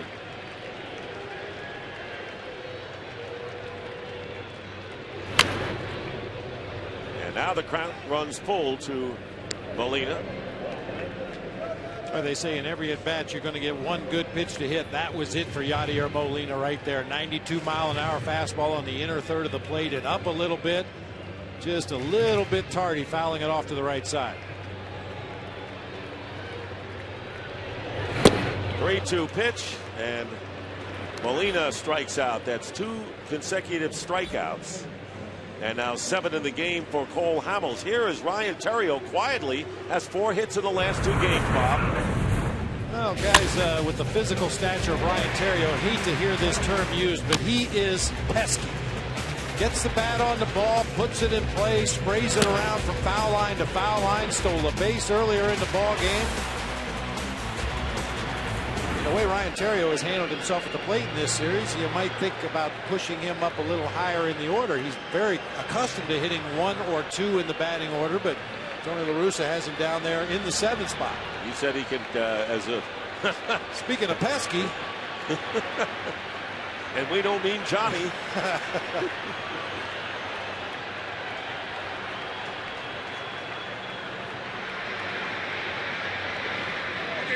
Just looking to get away. What'd you say? Yeah. Huh? I know we had one here. Jimmy Rollins says, please stay over there. We don't want any ground balls, broken bats, and squirrels coming in here. And the first pitch is a ball to Theriot. Talked about his ability to hit to the opposite field. Another reason why good candidate to be up there in the second slot. 4 for his last 5. Had a pair of doubles in game number 2. 2 singles here, as you mentioned. 2 out, 2 strikeouts for Hamels. And nubbed off to the right, 1-1 to Ryan Theriot. Skip Schumacher started game number 1 at second base for the Cardinals. Theriot has been in the last 2 games. You see Pujols with a pair of doubles from the third spot. Otherwise, Hamels has been solid. This is the 100th pitch from Cole Hamels.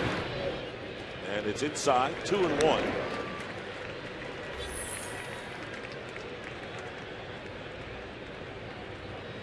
Cole Hamels trying to give the Phillies a 2-1 lead in this best-of-5 series. One of the 4 aces for the Philly pitching staff. Call, strike, and it's 2-2.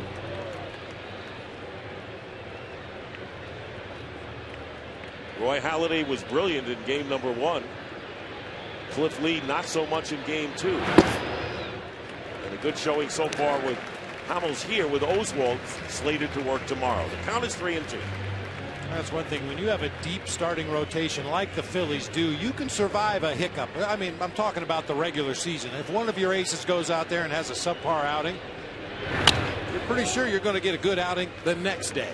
And the Phillies could run arms at you all season long. That's why they call them stoppers. Yep. They stop losing streaks. Well, and talking about Cole Hamels in that respect, he was 6-1 with an ERA of just over 2 in 11 starts this year after a Philly loss. And that is the true definition of a stopper. Yep.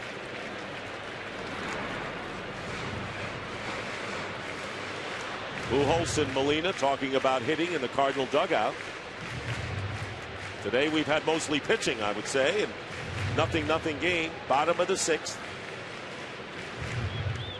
2 down, the base is empty. Payoff pitch to Theriot. And a ground ball, base hit. Through the hole into left, and Ryan Theriot 3 for 3. It comes with 2 out, and it sets up John Jay coming up.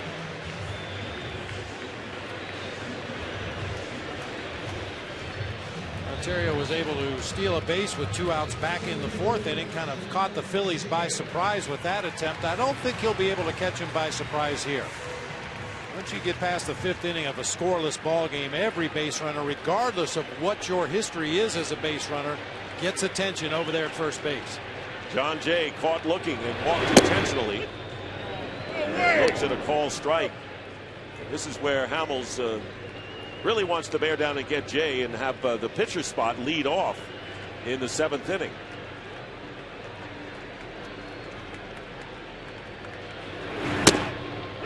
There's a strike on the outside corner. 0-2 as the crowd here groans over that call. Appropriately so, Dick. Man. Some of those cutters are leaking too far off of that corner and still getting the call from Jerry Lane. That's in tight. 1-2 to John Jay. John Jay delivering in the 4th inning of game 2 after a Theriot double with an RBI single, and after another 2-base hit by Theriot and another single that knocked in a run in the 6th. Working inside again. One thing I will say about those borderline pitches in this case that went the way of Cole Hamels, a lot of it has to do with the way the pitch is received. And we've talked about Ruiz and Molina throughout this series, both very good at making borderline pitches look better than they really are. That's where a catcher's framing plays a big role. Very subtle movement. You don't catch the pitch out of the strike zone and move your glove back to the middle of the zone. It's just a very subtle roll of the wrist. That one was outside, and 3-2. So a 3-2 count to John Jay with 2 out, and Ryan Theriot will be off on the pitch. Phillies begin bullpen activity. Vance Morley is up in the Phillies pen. There goes the runner, the 3-2 pitch down low, ball 4, and John Jay draws a walk, and runners now at first and second with Garcia coming up. once again, the Phillies can't avoid a situation where the leadoff hitter would come up. So 111 pitches thrown. That is the third walk of the game. One was intentional. Garcia has struck out and bounced to short.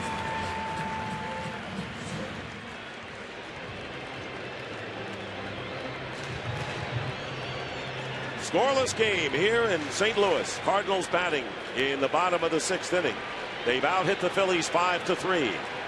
Hamels trying to get out of this one. First pitch up high to Garcia. What about Garcia at the plate? Craig Sager. Actually, Garcia is known as one of the better hitting pitchers in the league. He had 10 hits last year in his rookie season, and then just last month he hit his first home run. That was against the Brewers. And I think he would settle for an RBI single right about here. Checks the swing, but it's in there for the strike. 1-1.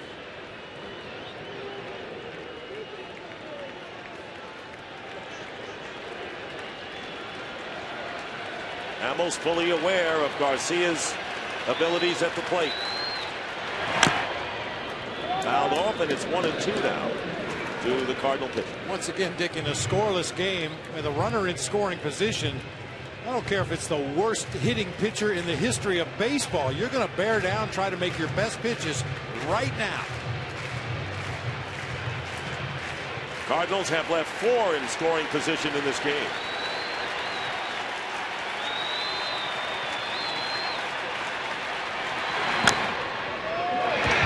And Garcia hangs in there, stays alive. And you saw the pitch count, which is well over 100 right now, and Vance Worley throwing in the Philadelphia bullpen.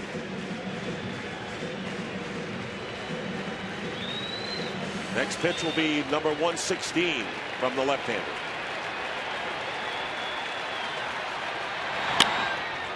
Fly ball down the first base line in foul territory, and chasing it is Polanco, but it goes out of play. You know, Dick, in the event of a base hit to the outfield, the Phillies are well equipped to make that throw to home plate. John Mayberry Jr. in left field with a strong, accurate arm. Same thing for Shane Victorino in center field. Hunter Pence, even though his throwing motion is as awkward as his warm-up swings, very accurate, strong arm for him as well. So if that's the case, a lot depends on where that hit, if it is placed in the outfield, or whether it's right at a fielder. But first, Garcia has to make contact, and he strikes out to end it. So Hamels, who had trouble with men on first and second, strikes out the side. He has struck out 8 as we go to the 7th.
Office of the Commissioner of Baseball and may not be reproduced or retransmitted in any form, and the accounts and descriptions of this game may not be disseminated without express written consent.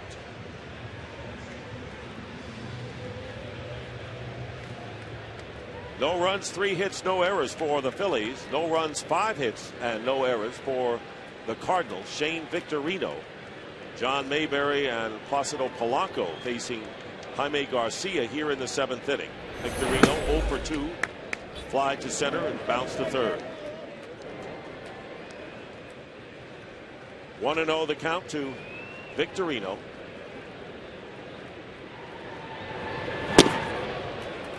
Garcia falling behind, 2-0 now. On deck is John Mayberry, and Polanco in the hole. And Garcia misses. First time today that Garcia has fallen behind 3-0 to a hitter. And a call strike. Victorino taking all the way. 2 singles in the 3rd inning and 1 in the 6th for the Phillies. And the count now full. Dick, through 6 innings of this ball game, neither team has had the leadoff batter of an inning on base, which partially explains the 0-0 score at this point. And there's a line drive center field and a base hit for Victorino. So Garcia fell behind 3-0, fought back to 3-2, and Victorino has the 4th hit of the game for the Phillies. That'll bring up John Mayberry Jr. Victorino stayed on that pitch nicely, down and out over the plate. He's always been a stronger right-handed hitter, and guides that one back into center field for the first leadoff base runner in an inning in this game. So here's Mayberry, who has struck out and bounced to short, made his first opening day roster this season. And his 15 homers were 4th on the team, despite coming up only 260 times.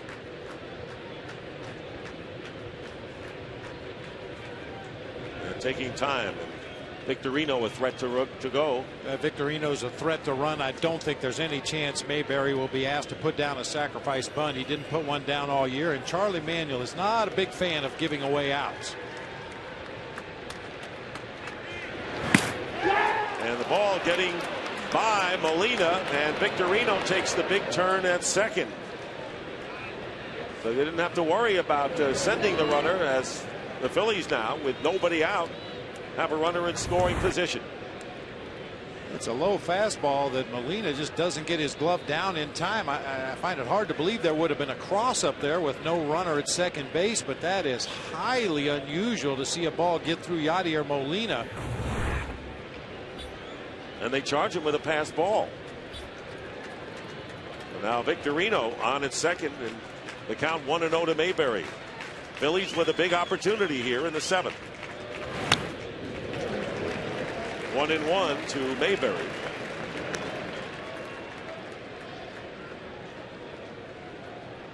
Well, the Cardinals with pretty solid arms across the outfield, with the possible exception of Lance Berkman in right field. Of course, people know that he played the majority of his career at first base until he came over here to the Cardinals, but strong arm by Jay in center. Same thing for Alan Craig in left.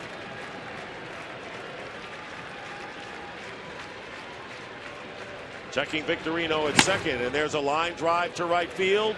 Berkman coming on in, makes the catch. And the throw to second base, safe, and it was close there.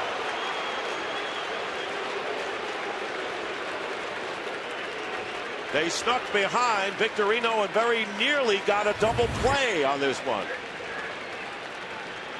That turned it into a pretty routine fly ball, but then the lob throw back to the infield. You saw right there Victorino a little overly aggressive, anticipating that maybe that throw back to the infield would get away. He would try to advance on to third base with 1 out in the inning, but Furcal right there stepped up, cut the throw off. The diving attempt to get Victorino very close at second. Here's Polanco with 1 out, and Victorino breathing a sigh of relief there. The first pitch is in for a strike. Looked like Victorino might have slipped. He thought he had it easy, and it was a lot closer than he anticipated. Polanco 0 for 10 in this series.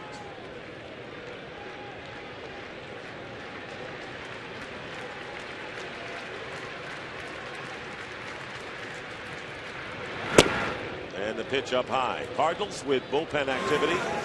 Octavio Dotel, who was one of those effective relievers in game number 2. He's working in the Cardinal bullpen, and Vance Worley continues to throw in the Phillies pen. 1-1 to Placido Polanco, who has grounded out twice. And a ground ball again to Freese. He'll hold Victorino at second and throws out Polanco for out number 2. And right now, let's check in with Matt Weiner.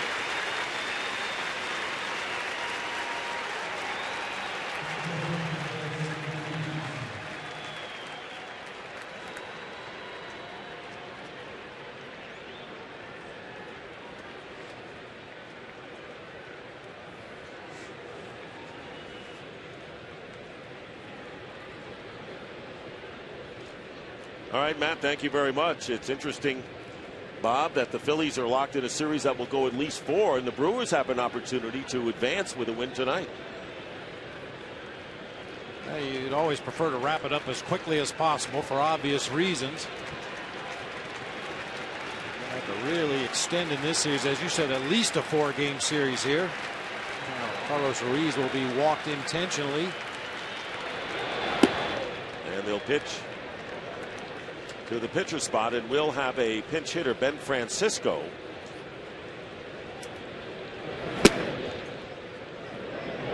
A quick meeting at the mound between Yadier Molina and his starting pitcher Jaime Garcia. Tony La Russa talks about it all the time, and I mentioned in Molina's first full year in the major leagues in 05. Molina was struggling at the plate. Tony said, I don't care. He's going to catch if he doesn't get a hit all season. Molina's like having another coach on the field. Went out there and explained to Jaime Garcia what the situation was, what was going to happen, who the pinch hitter was going to be, and how they're going to attack him. So Ben Francisco is announced as the pinch hitter, 0 for 1 so far in this series, batting for Hamels. So Vance Worley, who has been warming up, will be coming in. 2 down, runners at first and second, time called, and again another confab.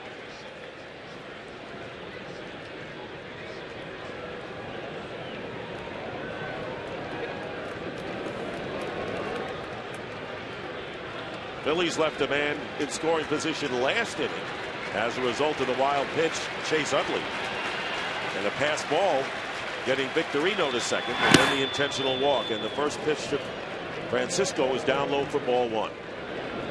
Francisco during the regular season was 7 for 26 as a pinch hitter off of Charlie Manuel's bench with 4 runs driven in.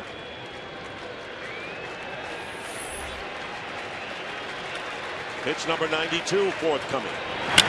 And a drive hit deep to left field. Craig is going back, looking up, and this one is gone. A home run by Ben Francisco. A pinch hit 3-run homer breaks the tie. 3-0, the Phillies lead.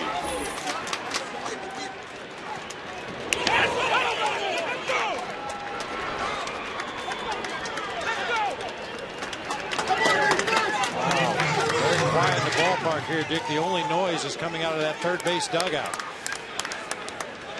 You mentioned how effective Ben Francisco has been as a pinch hitter this year.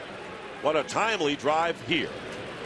Boy, a mistake pitch, belt high, up and out over the plate to Francisco. Alan Craig gave up on that ball rather quickly. It didn't get out of here by that much.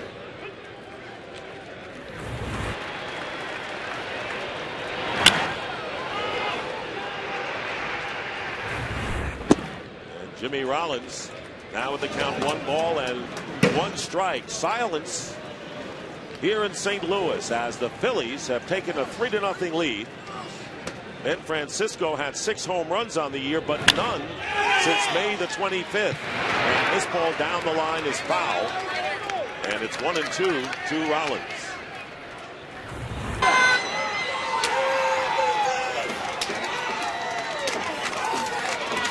more solid contact in this inning than we've seen the entire ball game off the Philly bats. The Shane Victorino line drive to center to start the inning. And then the home run by Ben Francisco. Now a hard foul ball off the bat of Jimmy Rollins. In the air to center field. John Jay going back. And this is over his head. Rollins will round second and hold there for a double. And Dave Duncan out of the dugout. Pitching coach will go to the mound to talk to Garcia, who has given up 2 hard hit balls in succession here in the 7th as the Phillies have taken a 3-0 lead. Boy, and John Jay in center field with a horrible jump. Another hanging pitch, a breaking ball up at the top of the strike zone out over the plate.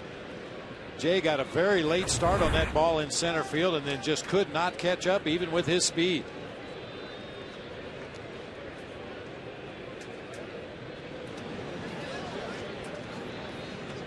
That home run really has taken the air out of this crowd.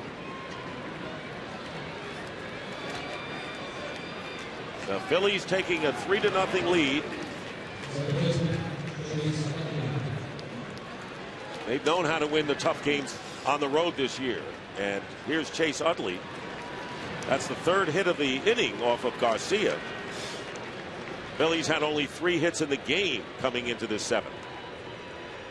Utley 1 for 3, singled his last time.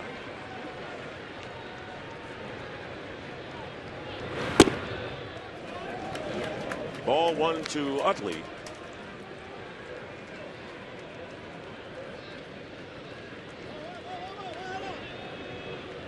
Four for 9 in this series.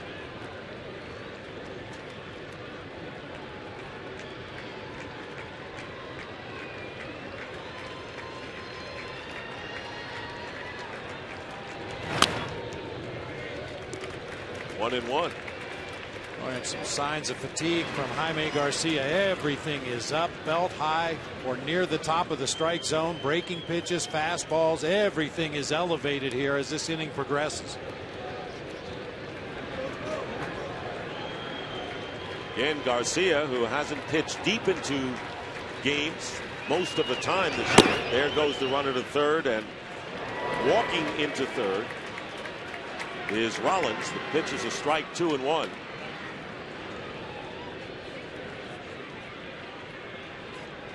Jimmy Rollins, who stole 30 bases in the regular season, now at third with 2 out and 2-1 to Utley.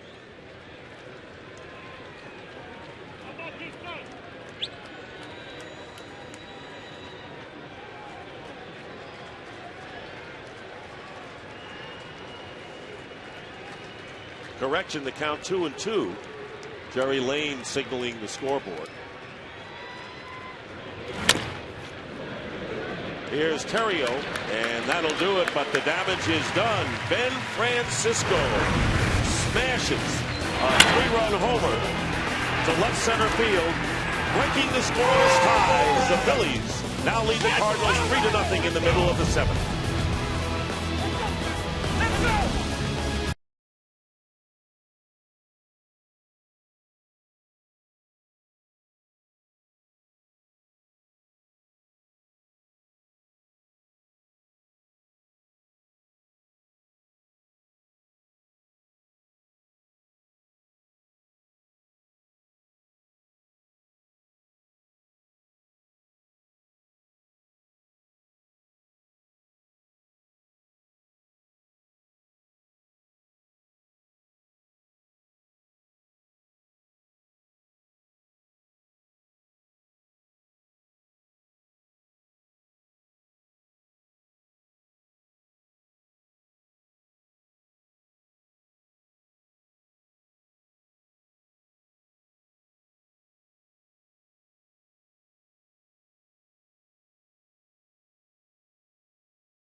Division Series here on TBS. Join the postseason debate at MLBFanCave.com and follow the action on Twitter with the hashtag postseason. Legends are born in October.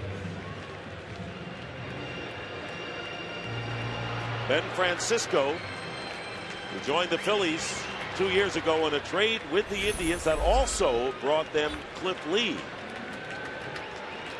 And Francisco paying big dividends here in postseason with the pinch hit 3-run homer. Here's Rafael Furcal leading off the 7th and taking a strike from Vance Worley, who is a leading candidate for a National League Rookie of the Year after an impressive year, Bob. Very impressive year. I go back to one specific game I saw Vance Worley pitch this year, Wrigley Field against the Cubs. It was back in July. On the 20th of July, went 8 innings in that ball game. Stifling heat and humidity at Wrigley Field. Went 8 innings through 111 pitches. Held the Cubs to 4 hits in that ball game. It was as good a performance as I saw all season long. We were sold on him right there. Takes a funny hop, and Ryan Howard will make the play. So Furcal is retired, 1 away. Cole Hamels worked 6 innings, gave up 5 hits, no runs, struck out 8 and walked 3, and left after throwing 117 pitches, and is the pitcher of record here as Alan Craig comes up with 1 out. You know, Dick, you're not allowed do-overs in this game, but I think if you ask Tony La Russa if he was allowed a do-over, would he hit for Jaime Garcia in the bottom half of that 6th inning with a runner in scoring position? You can certainly understand why he didn't. Garcia was dealing through 6 innings of this ball game, but then in the 7th it came unglued a little bit. His command started to creep up in the zone, and he got hurt. So now the Cardinals trail by 3 runs. 1 ball, 1 strike to Alan Craig with Albert Pujols on deck. Pujols with a couple of doubles today, but both of them have come after 2 are out. You pointed out, Bob, we haven't had the leadoff men on till last inning when the leadoff single by Victorino broke that string. 1-2 to Craig. Been on base once today by virtue of a walk.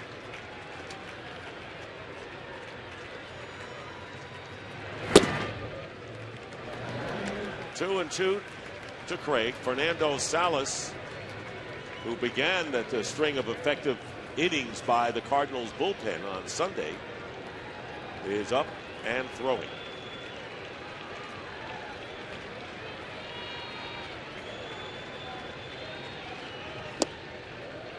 Down low, and a full count to Craig.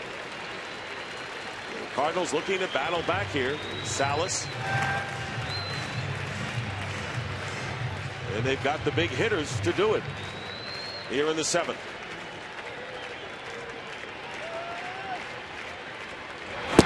And ball 4, and Craig draws a walk, and Pujols coming up. You know, Bob, it's interesting when you're having a pitcher's duel into the 7th like we have, and all of a sudden, instead of like 1 run coming in, it's 3, and that's deflating in a lot of ways. It's very deflating. It's especially deflating for the fans here at Busch Stadium. The Cardinals really need to get something going offensively to get the fans back involved in the game.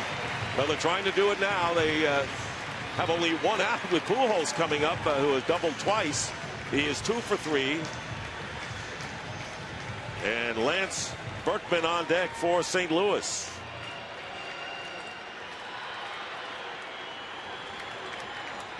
Vance Worley in relief of Cole Hamels. Misses on the first pitch.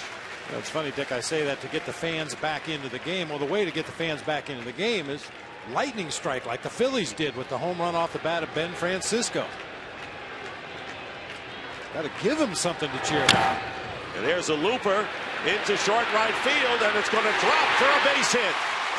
Craig will stop at second, and Albert Pujols, after 2 screaming doubles, gets a looper into right field. He's 3 for 4, and the Cardinals will have the tying run coming up. Why does it seem like good hitters get more than their fair share of these? A little jam shot floater that drops just beyond the reach of Chase Utley at second base in front of Hunter Pence in right field. Big Albert keeps his bat in the strike zone as long as any hitter in the game, and he will get his share of hits like that over the course of the season. So here's Berkman.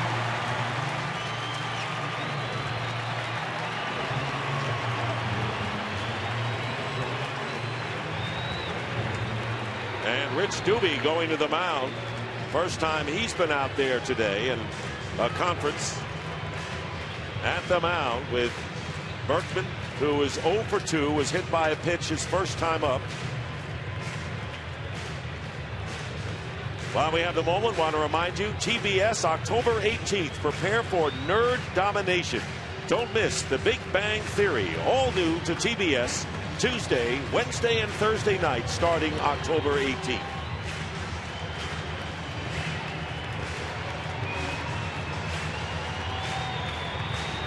So Craig, who walked, is at second, and Pujols, who got his third hit at first. Berkman, 1 for 3 against Worley.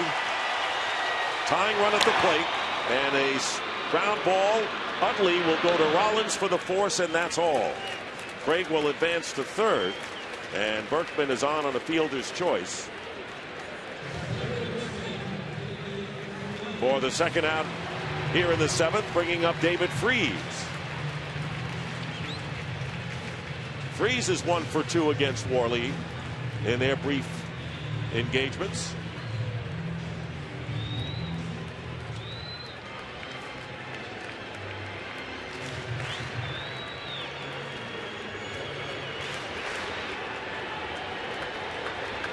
Freese has struck out 3 times, but that was against Cole Hamels, and now facing Worley. But before that, Carlos Ruiz going out to the mound. Antonio Bastardo, who is the lone left-hander in the Phillies bullpen on this roster, is working out there.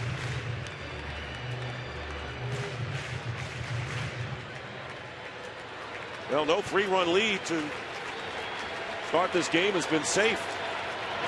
And there's a shot, center field, base hit for Freese. Craig will score, and Berkman will go to second.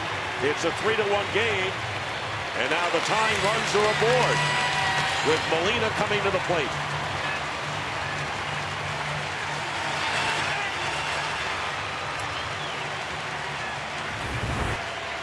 Vance Worley, a notorious strike thrower, so David Freese goes up there looking to swing at the first pitch. It happens to be a breaking ball, but he's right on it anyway into center field to drive home the first run of the game for the Cardinals. Second hit and first RBI in the series for David Freese, and here is Yadier Molina.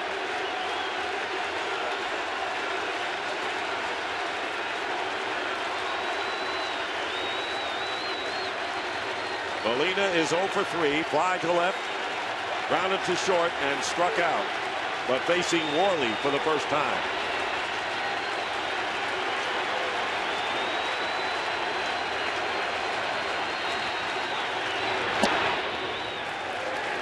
One and 0.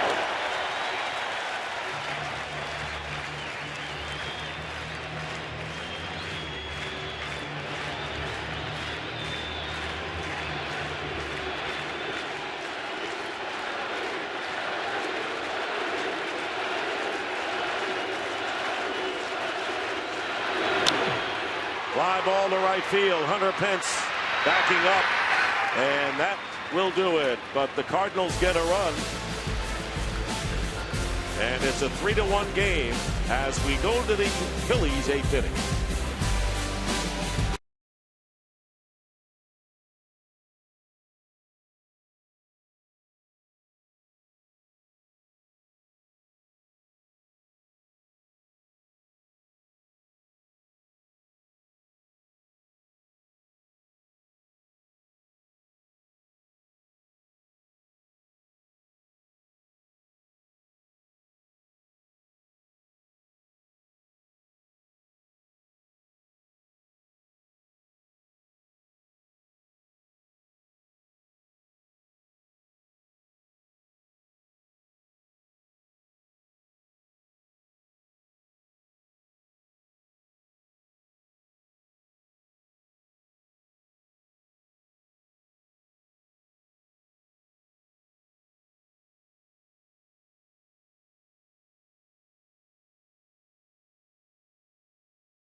Pitcher Fernando Salas here in the 8th inning.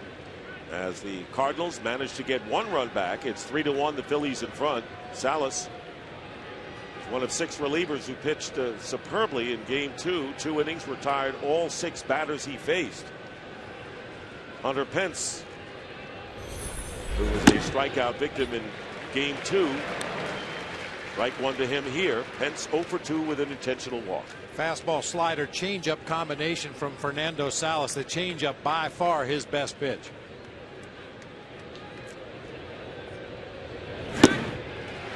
Oh, 0-2 to Pence.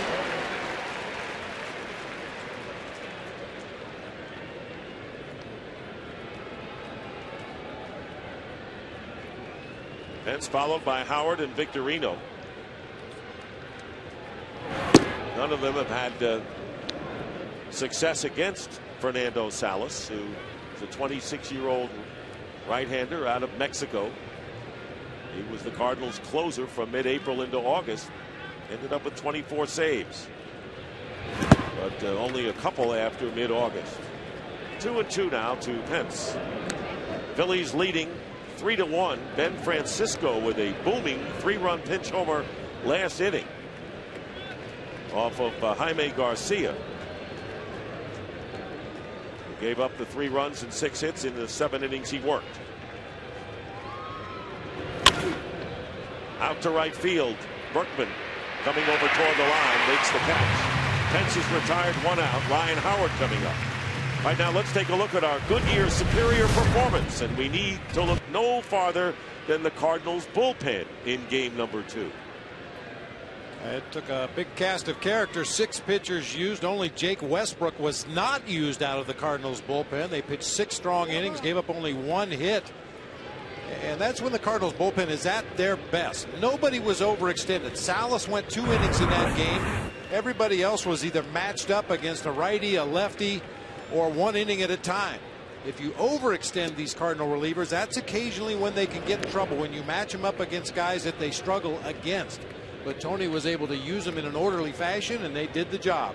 Now they have the addition of Kyle Loesch, who is in the bullpen for the rest of the series, however long it goes. And Howard swings and misses. He has struck out twice and bounced out to Pujols. Coming back to his native St. Louis for game 3 of this series. Again, reaches out and hits a slow hit grounder to Terrio. So Ryan Howard retired for the 4th time today, and there are 2 down to Shane Victorino here in the 8th inning. Want to remind you, coming up next, the Yankees, team that had the best record in the American League against the Tigers, and what a second half they had, Bob. Well, they really did. I mean, that American League Central was quite a race early in the season, but Detroit just buckled up and left everybody in their dust. Big gamble with A.J. Burnett taking him out tonight. He has been the weak link in that Yankees rotation. Be interesting to see how he fares tonight. 2 down to Victorino, and Victorino started that 3-run rally last inning with a single. And broken back roller to Terrio, and a quick 1-2-3 inning for Fernando Salas. Vintage game 2. Cardinals will come up in the 8th inning with the bottom third of their order when we come back to Busch Stadium.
And welcome back to Busch Stadium in St. Louis. Dick Stockton along with Bob Brenly and Craig Sager. The Phillies looking to take a 2-1 lead in the best of 5, leading 3-1. And Ryan Theriot, who has delivered to the tune of 3 singles and a stolen base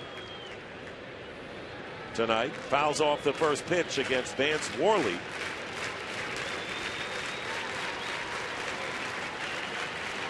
Who was anything but airtight in his first inning in the 7th, but he gets ahead of Theriot. 2 strikes. Worley gave up a walk to Craig, a single to Albert Pujols on a flare, and then a single to David Freese that knocked in the Cardinal run. There's a looper to right field, coming on in and taking it on a hop is Pitts. And Ryan Theriot delivers again. And likes to go to the opposite field. 4 for 4. And the tying run will come to the plate. It's John Jay. Well, if Tony La Russa had to pick one of his players to lead off this bottom half of the 8th inning, it probably would have been Ryan Theriot. He's now 6 for 8 in the division series, including, as you said, 4 for 4 tonight. Matt Holliday grabs a bat, and he will move into the on-deck circle. John Jay, who has struck out and walked twice, and that'll be all for Vance Worley. Charlie Manuel coming to the mound. Brad Lidge is the righty. Bastardo the southpaw, and the move will be made here. And it's going to be Bastardo coming in for the Phillies with the tying run at the plate. We'll be right back.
Bastardo making his second appearance in this series, pitched 2/3 of an inning Sunday in game 2.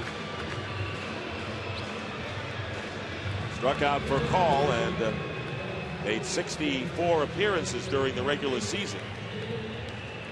Saw Matt Holliday grab a bat, and now Nick Punto will be coming up to pinch hit for John Jay. The entire Cardinals roster has only had 12 plate appearances against Antonio Bastardo. 2 hits combined, both those hits by Yadier Molina. So the rest of the Cardinals roster is hitless against the Phillies lefty. So it'll be the right-handed hitting Nick Punto, who started 32 games in his first year with the Cardinals, formerly with the Twins. Struck out in his lone pinch hitting performance in game 2. So he represents the tying run at the plate. 3-1. Phillies lead the Cardinals. Ryan Theriot on at first.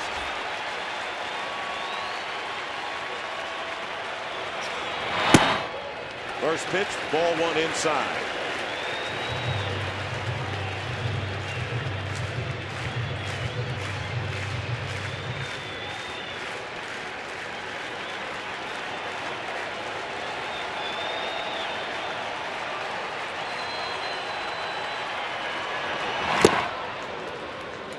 1-1.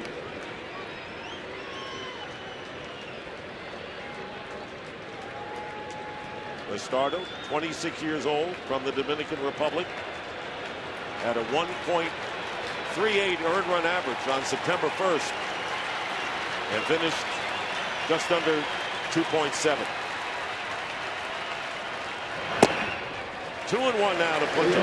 The starter with a good fastball in the low to mid 90s, a hard sweeping slider. He does throw in a very rare straight changeup, usually to right-handed hitters. I don't think we'll see one in this at bat. And they fare just about evenly between lefties and righties. Lead by Terrio. And a fly ball to center. Victorino coming on in and makes the play for out number 1. And Matt Holliday will come up to pinch hit for Salas.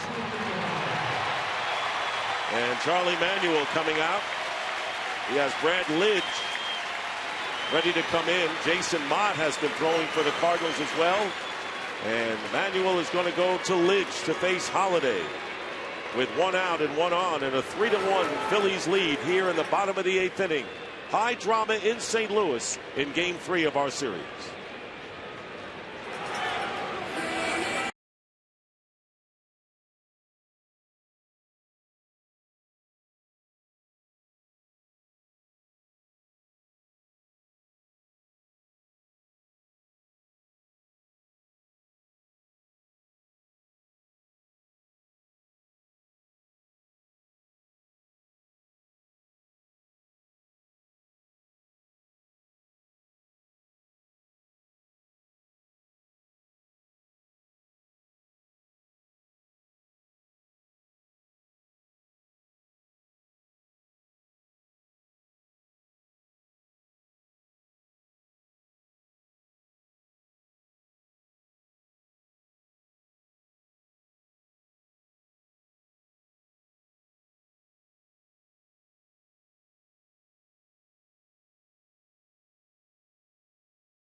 Analysis from Tom Verducci and the staff of award-winning SI writers at si.com/MLB. So the new pitcher is Brad Lidge, making his second appearance. He was on the disabled list until July the 22nd, and Matt Holliday will be facing him. 5 previous at-bats this season for Matt Holliday against Brad Lidge. He's 2 for 5 with a couple of doubles. Holliday did pinch hit in Game 1. He struck out to end that ball game against Ryan Madsen.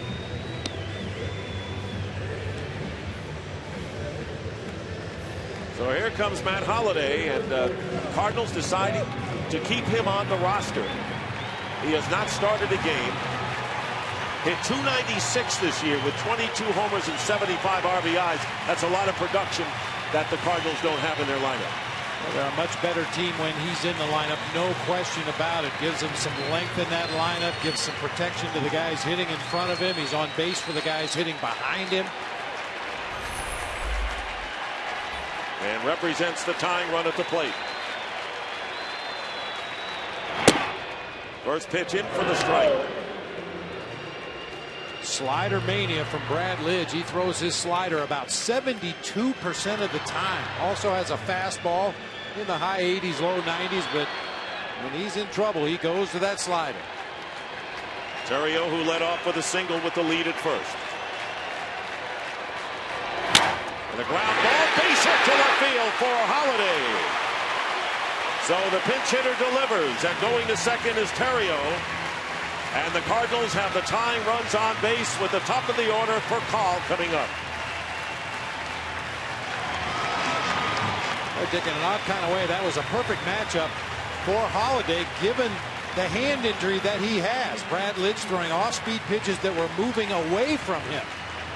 Seems like with that injured hand, he'd have the most trouble battling hard stuff inside, but with Lidge throwing that slider out over the plate, played right into Matt Holliday's swing. And Adron Chambers comes in to run for him, and high fives for Matt Holliday. And that's got to be a big boost for him and the Cardinals as Rich Doobie comes out to the mound. Brad Lidge slider that ended up out over the plate and down. Matt Holliday didn't have to worry about being quick with that injured right hand.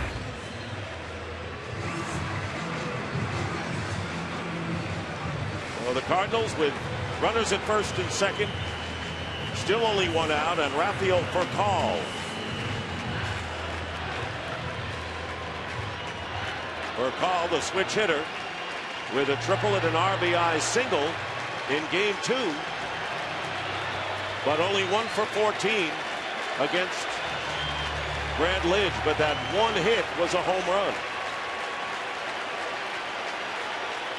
Terrio at second. Chambers the pinch runner at first. First pitch strike for Lidge.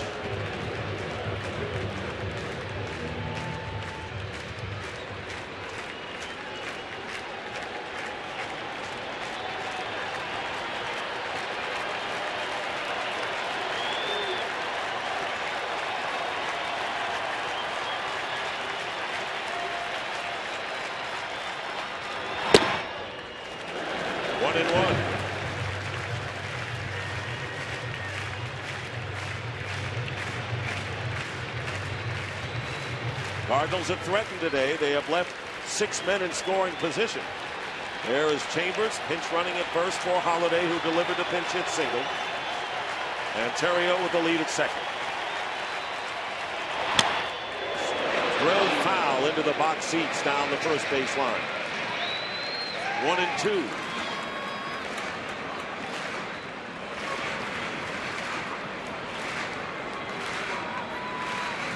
Scoreless game until Ben Francisco slammed a 3-run pinch homer in the 7th. Cardinals came back with a run in the bottom of the 7th. Here in the 8th, they have 2 runners on with 1 out.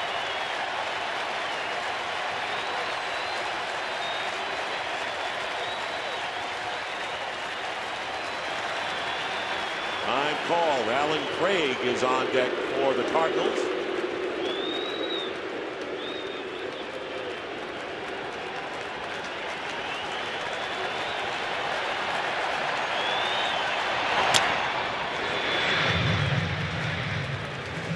It'll still be 1-2. Brad Lidge making his 38th career postseason appearance. And Albert Pujols, who's delivered 3 hits to the Cardinal cause today. Ryan Terrio, who's on at second, has 4 singles. Runners at first and second. It's 1-2.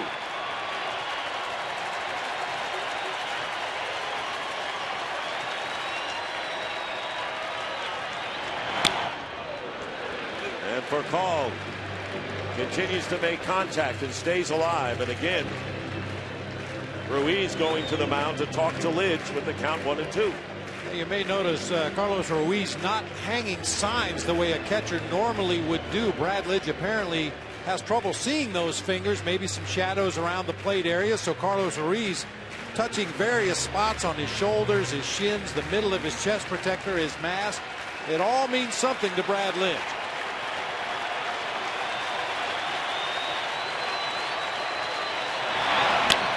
Furcal, it's a line drive to left field, and it's going to be a base hit. They're going to hold the runner at third base, and Terrio gets back as Mayberry came over. Well placed, and a terrific at-bat for Rafael Furcal, and the Cardinals have the bases loaded with 1 out and Alan Craig coming up. Well, I mentioned the fact that Brad Lidge is a slider maniac out there on the mound. Every pitch in this sequence, save for the second delivery, was a slider.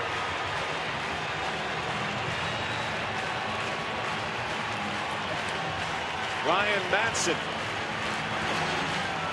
the Phillies closer, coming in here in the 8th.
Before we get started, Dick, let's take a quick look at that sequence of pitches from Brad Lidge to Rafael Furcal. I mentioned he loves his slider. He started the sequence with a backdoor slider. Then the only fastball he threw in the sequence comes inside with one. Now the next three sliders are outside. Fouled away, and finally Furcal able to stay on that slider enough to keep it fair down the left field line for a base hit to load him up. Alan Craig coming up with the bases loaded. Terrio at third. Chambers, the pinch runner, at second, and Furcal, who delivered an opposite field hit with a great at-bat at first base. Tying runs are in scoring position, 3-1. The Phillies lead. Craig today has walked twice, 0 for 2 officially, and has not faced Ryan Madson. And a chopper foul for strike one.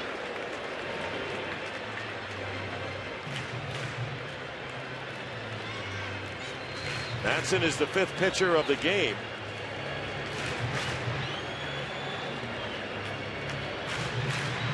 And the fourth pitcher here in the 8th inning for the Phillies. Vance Worley came out, and then Antonio Bastardo. Brad Lidge, and now Madson.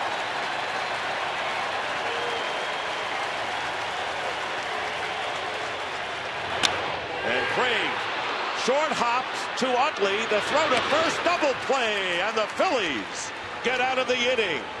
And it was Utley on the short hop starting the double play, and Madson comes in to retire the Cardinals, who trail the Phillies 3-1.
Huge double play started by Chase Utley to end the Cardinal threat. They had the tying runs in scoring position with 1 out, and Utley handling the short hop on a very hard hit ball.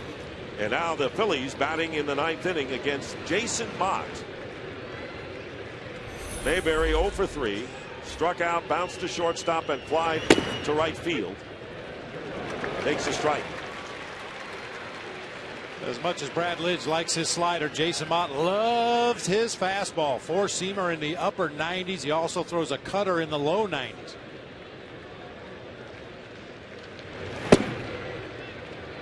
One and one to Mayberry. Mott retired all four batters he faced in game 2 on just 9 pitches, and he picked up the save. There's Skip Schumacher, who replaces John Jay in center field. Center field, late start for Schumacher. Comes on, and the shortstop for Call makes the catch. That was weird. Schumacher started back, and for Call alertly goes out to make the play to retire Mayberry.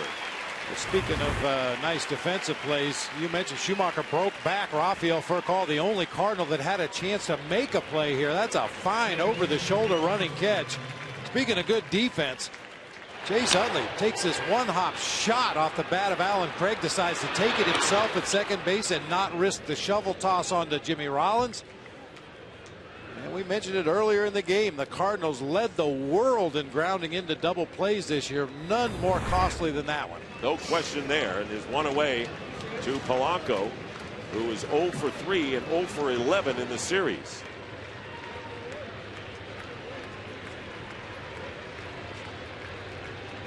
So the double play again haunts the Cardinals in their bid to tie this game in the bottom of the 8th inning. 0-1 the count to Polanco. Jason Mott, 29-year-old right-hander, and a base hit stroked to right field by Polanco. So after going 0 for 11, Polanco has his first hit of the series. Let's check in now with Matt Weiner.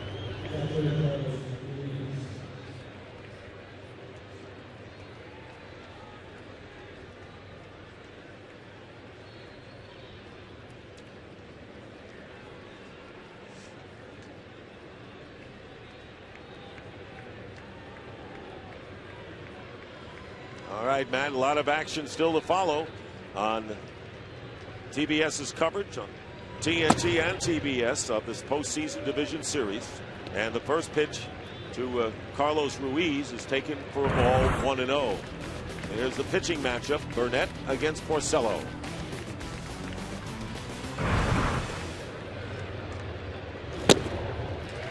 Fastball.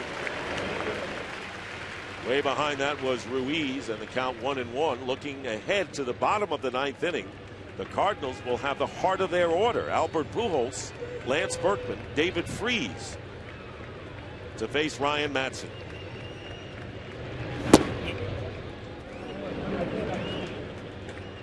Two balls and a strike to Ruiz, who was hitless coming into this game, but delivered a single in the 3rd inning.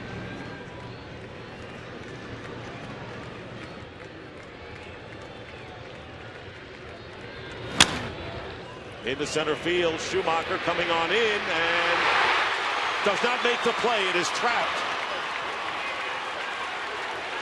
And Schumacher is complaining to Jerry Niels, the umpire in right field, that he had caught the ball. Tony La Russa not quite out there yet. Let's take a look. Schumacher with another late start, but he catches up quickly. Yeah, he got his glove underneath that ball, made the catch because he immediately came up throwing to first, looking for a double play. If there was any doubt in his mind, he would have thrown to second base where they possibly had a force play. That would have been his instinct without question, Bob. And now the umpires are huddling with the idea, of course, to get it right.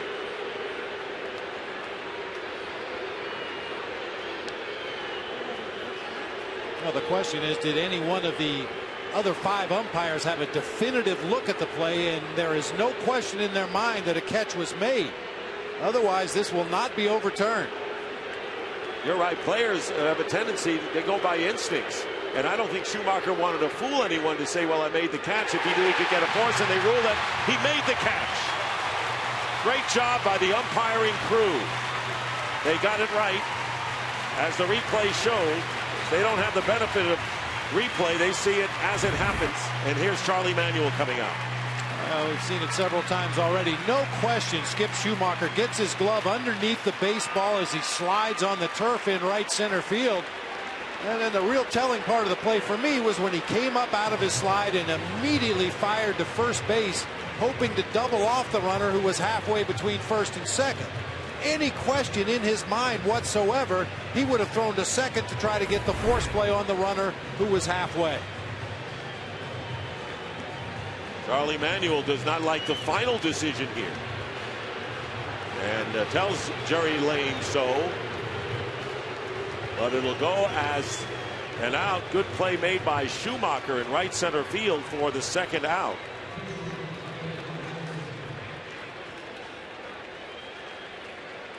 And Ryan Madson will come up to the plate with 2 down, and Polanco on at first.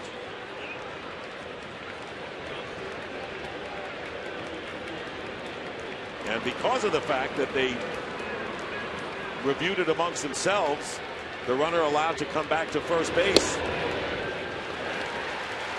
And the first pitch to Madson is in for a strike.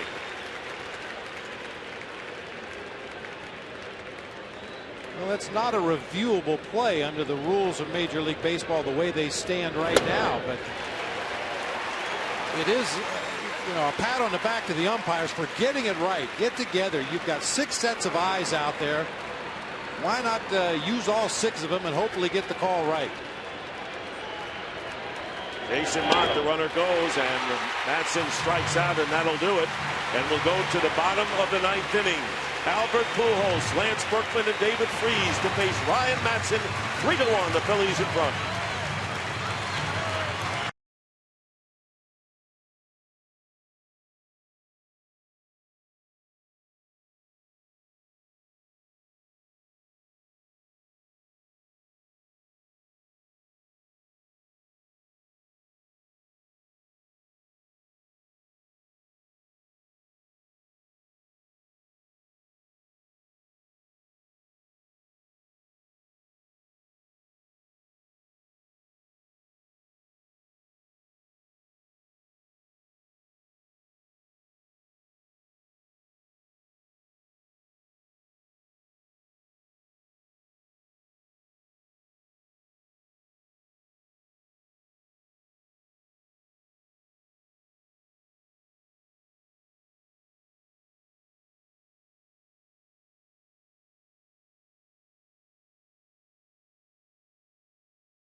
Phillies lead 3-1.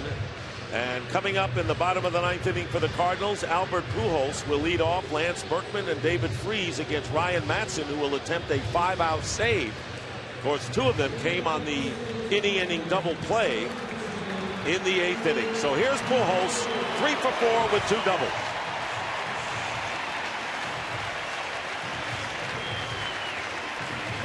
Well, if you're Charlie Manuel, this is where you want Albert Pujols, one of the most dangerous clutch hitters in the game. Even if he would happen to hit a ball out of the ballpark, Phillies would still maintain a 1-run lead in the game.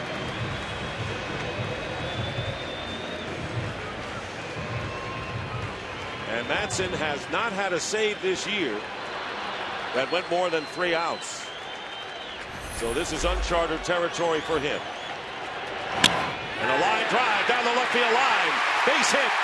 Off the wall. Pujols on his way to second as Mayberry gets the ball in, and Pujols with his 4th hit of the game. 3rd double. And the tying run will come to the plate.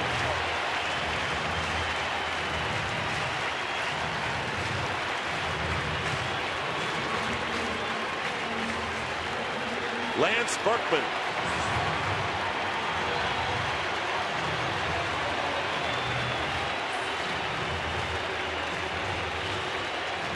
Ryan Madson has faced 2 hitters in this game and given up 2 rockets. The one that was turned for a double play to end the 8th inning, and now Albert Pujols with a line drive down into the left field corner for a double to start the bottom of the 9th.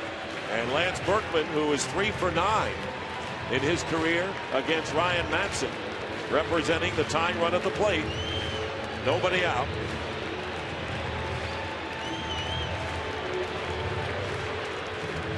And the Cardinals stage another rally as they did in game 2 when they trailed 4-0.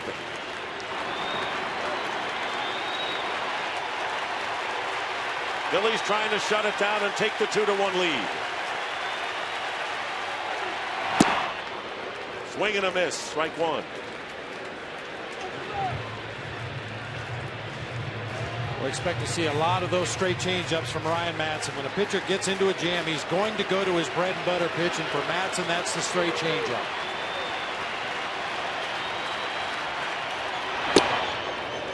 One and one. Fastball inside that time, probably to set up the next changeup away. Madson has a good fastball in the low to mid 90s, especially when he can command it off the plate inside the way he just did right there to Lance Berkman.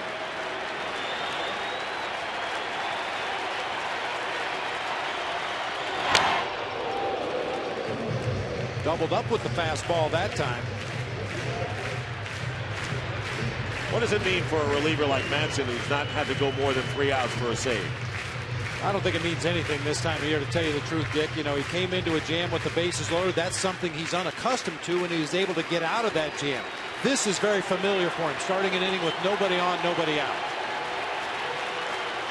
1 ball, 2 strikes to Berkman. Pujols at second. And there's a fly ball hit to center field. Victorino got the late start but catches up with it.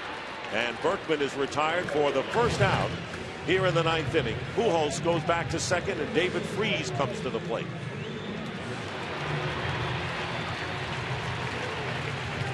Freese delivered an RBI single in the 7th inning for the Cardinals' first run after Ben Francisco's pinch 3-run homer gave the Phillies the lead and broke the scoreless tie in the top of the 7th. Freese 1 for 4.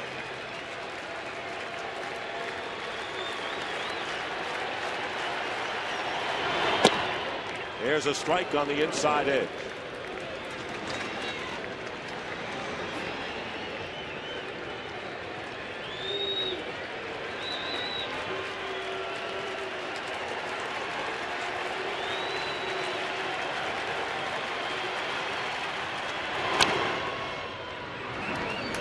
Off the fist and fouled off to the right.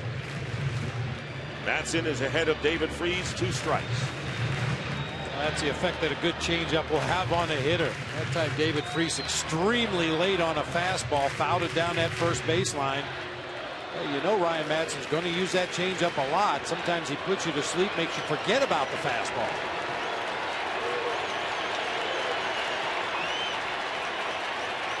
Oh, 0-2 to Freese.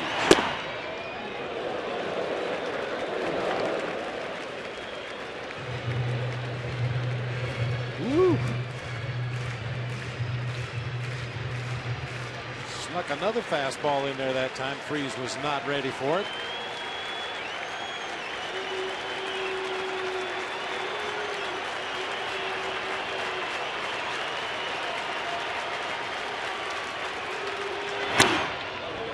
Comes in again with a fastball, fouled out of play. Freese hanging in there, stays alive with 1 ball and 2 strikes. Ryan Madson, who converted 32 of 35 save opportunities this year.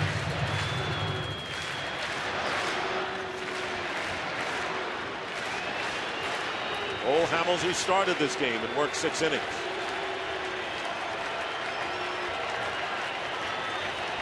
Here's the 1-2. Down low.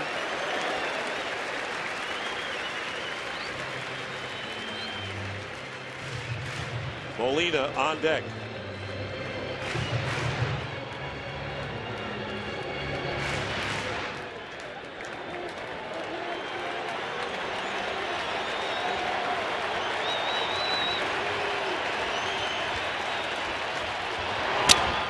Slowly hit to Utley.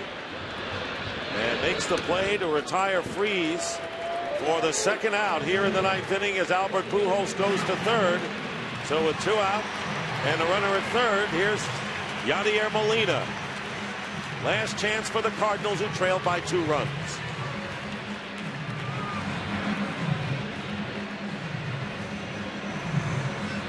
At Holiday, who delivered a pinch hit single last inning, and Molina 0 for 4 here.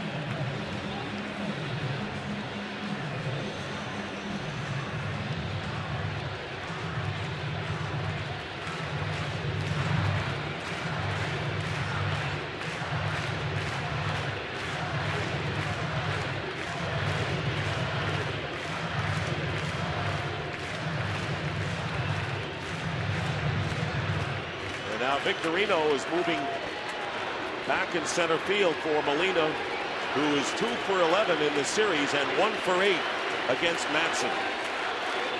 No doubles in the outfield for the Phillies right now. They're not overly concerned with Albert Pujols at third. And there's a drive to center field. Victorino will play it on a hot base hit. Pujols will score. Molina is on at first with an RBI single, and it's 3-2 now in favor of the Phillies.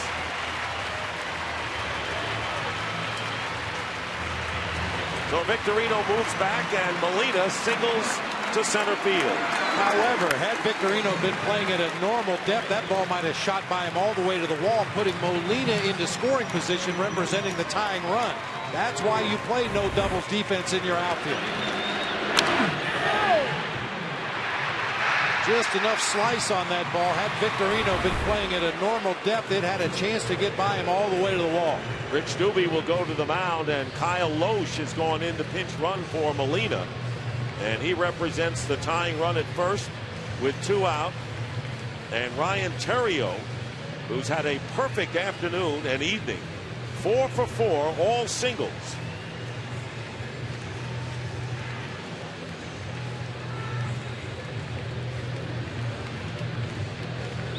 Pujols led off with his 3rd double of the game. And after Berkman flied out, David Freese grounded out. Pujols went to third, and then Yadier Molina singled. It's 3-2, 1-run game. And here's Theriot.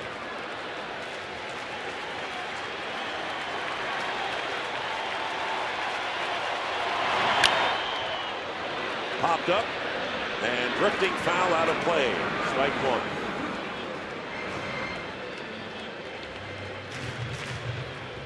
Theriot 3 for 7 against Ryan Matson.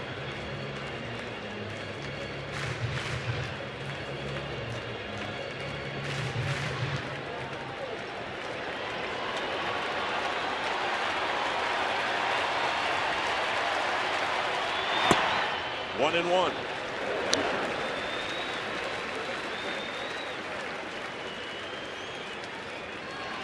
With Ryan Howard holding Kyle Loesch on at first base, Chase Utley's trying to do his best to plug that gap on the right side, playing about halfway between first and second base with his heels on the outfield grass. Fouls it back, and the count now is 1-2 to Ryan Theriot. Ryan Matson trying to pick up the save.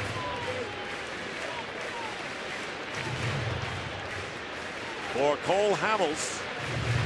Did not give up a run in 6 innings. Game hanging in the balance. The winner will take a 2-1 lead in the series. This is inside, and it's 2-2.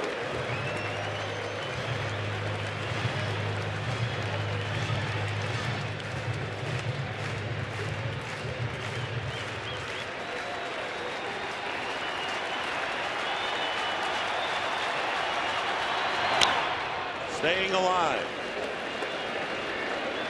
Dick, this is where the Phillies infield is a little bit vulnerable. You got Polanco guarding the line at third base. You got Jimmy Rollins playing deep at shortstop. I mentioned Chase Utley trying to cover as much ground on the right side as he can. I talked about their range earlier in the ballgame. Very sure-handed, very accurate throwers, but they don't have the kind of range they once did. And a one-hopper to Utley on the outfield grass. Steadies and makes the play to first to retire Terrio. And that'll do it as the Phillies hold on and beat the Cardinals 3-2 and win on the road and take a 2-1 lead in the best-of-5 series.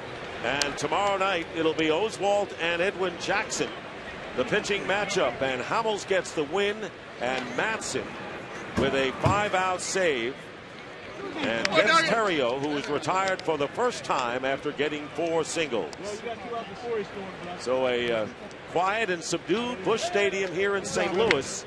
Cardinals out hitting the Phillies 12-7, but where it counts, the Phillies edged the Cards 3-2, Bob. Well, they really took advantage of a tiring Jaime Garcia in that 7th inning, Dick. He had been nails through the first 6, everything down in the strike zone. In the 7th, started to show some signs of fatigue, got some pitches up in the zone, and the Phillies made him pay. And the big blow was the pinch hit 3-run homer by Ben Francisco in the 7th inning, giving the Phillies a cushion. The Cardinals rallied. They scored a run in the 7th, threatened in the 8th. With the bases loaded, a double play took care of that and got to within a run of the 9th. And that was that. Let's go down to Craig Sager. Well, an unlikely hero tonight. It's Ben Francisco. You come to the ballpark, you don't know if you're playing left field, right field, pinch hitting or pinch running, and all of a sudden a tight 0-0 game. You put in 2 outs, 2 on. How'd you prepare? Were you ready?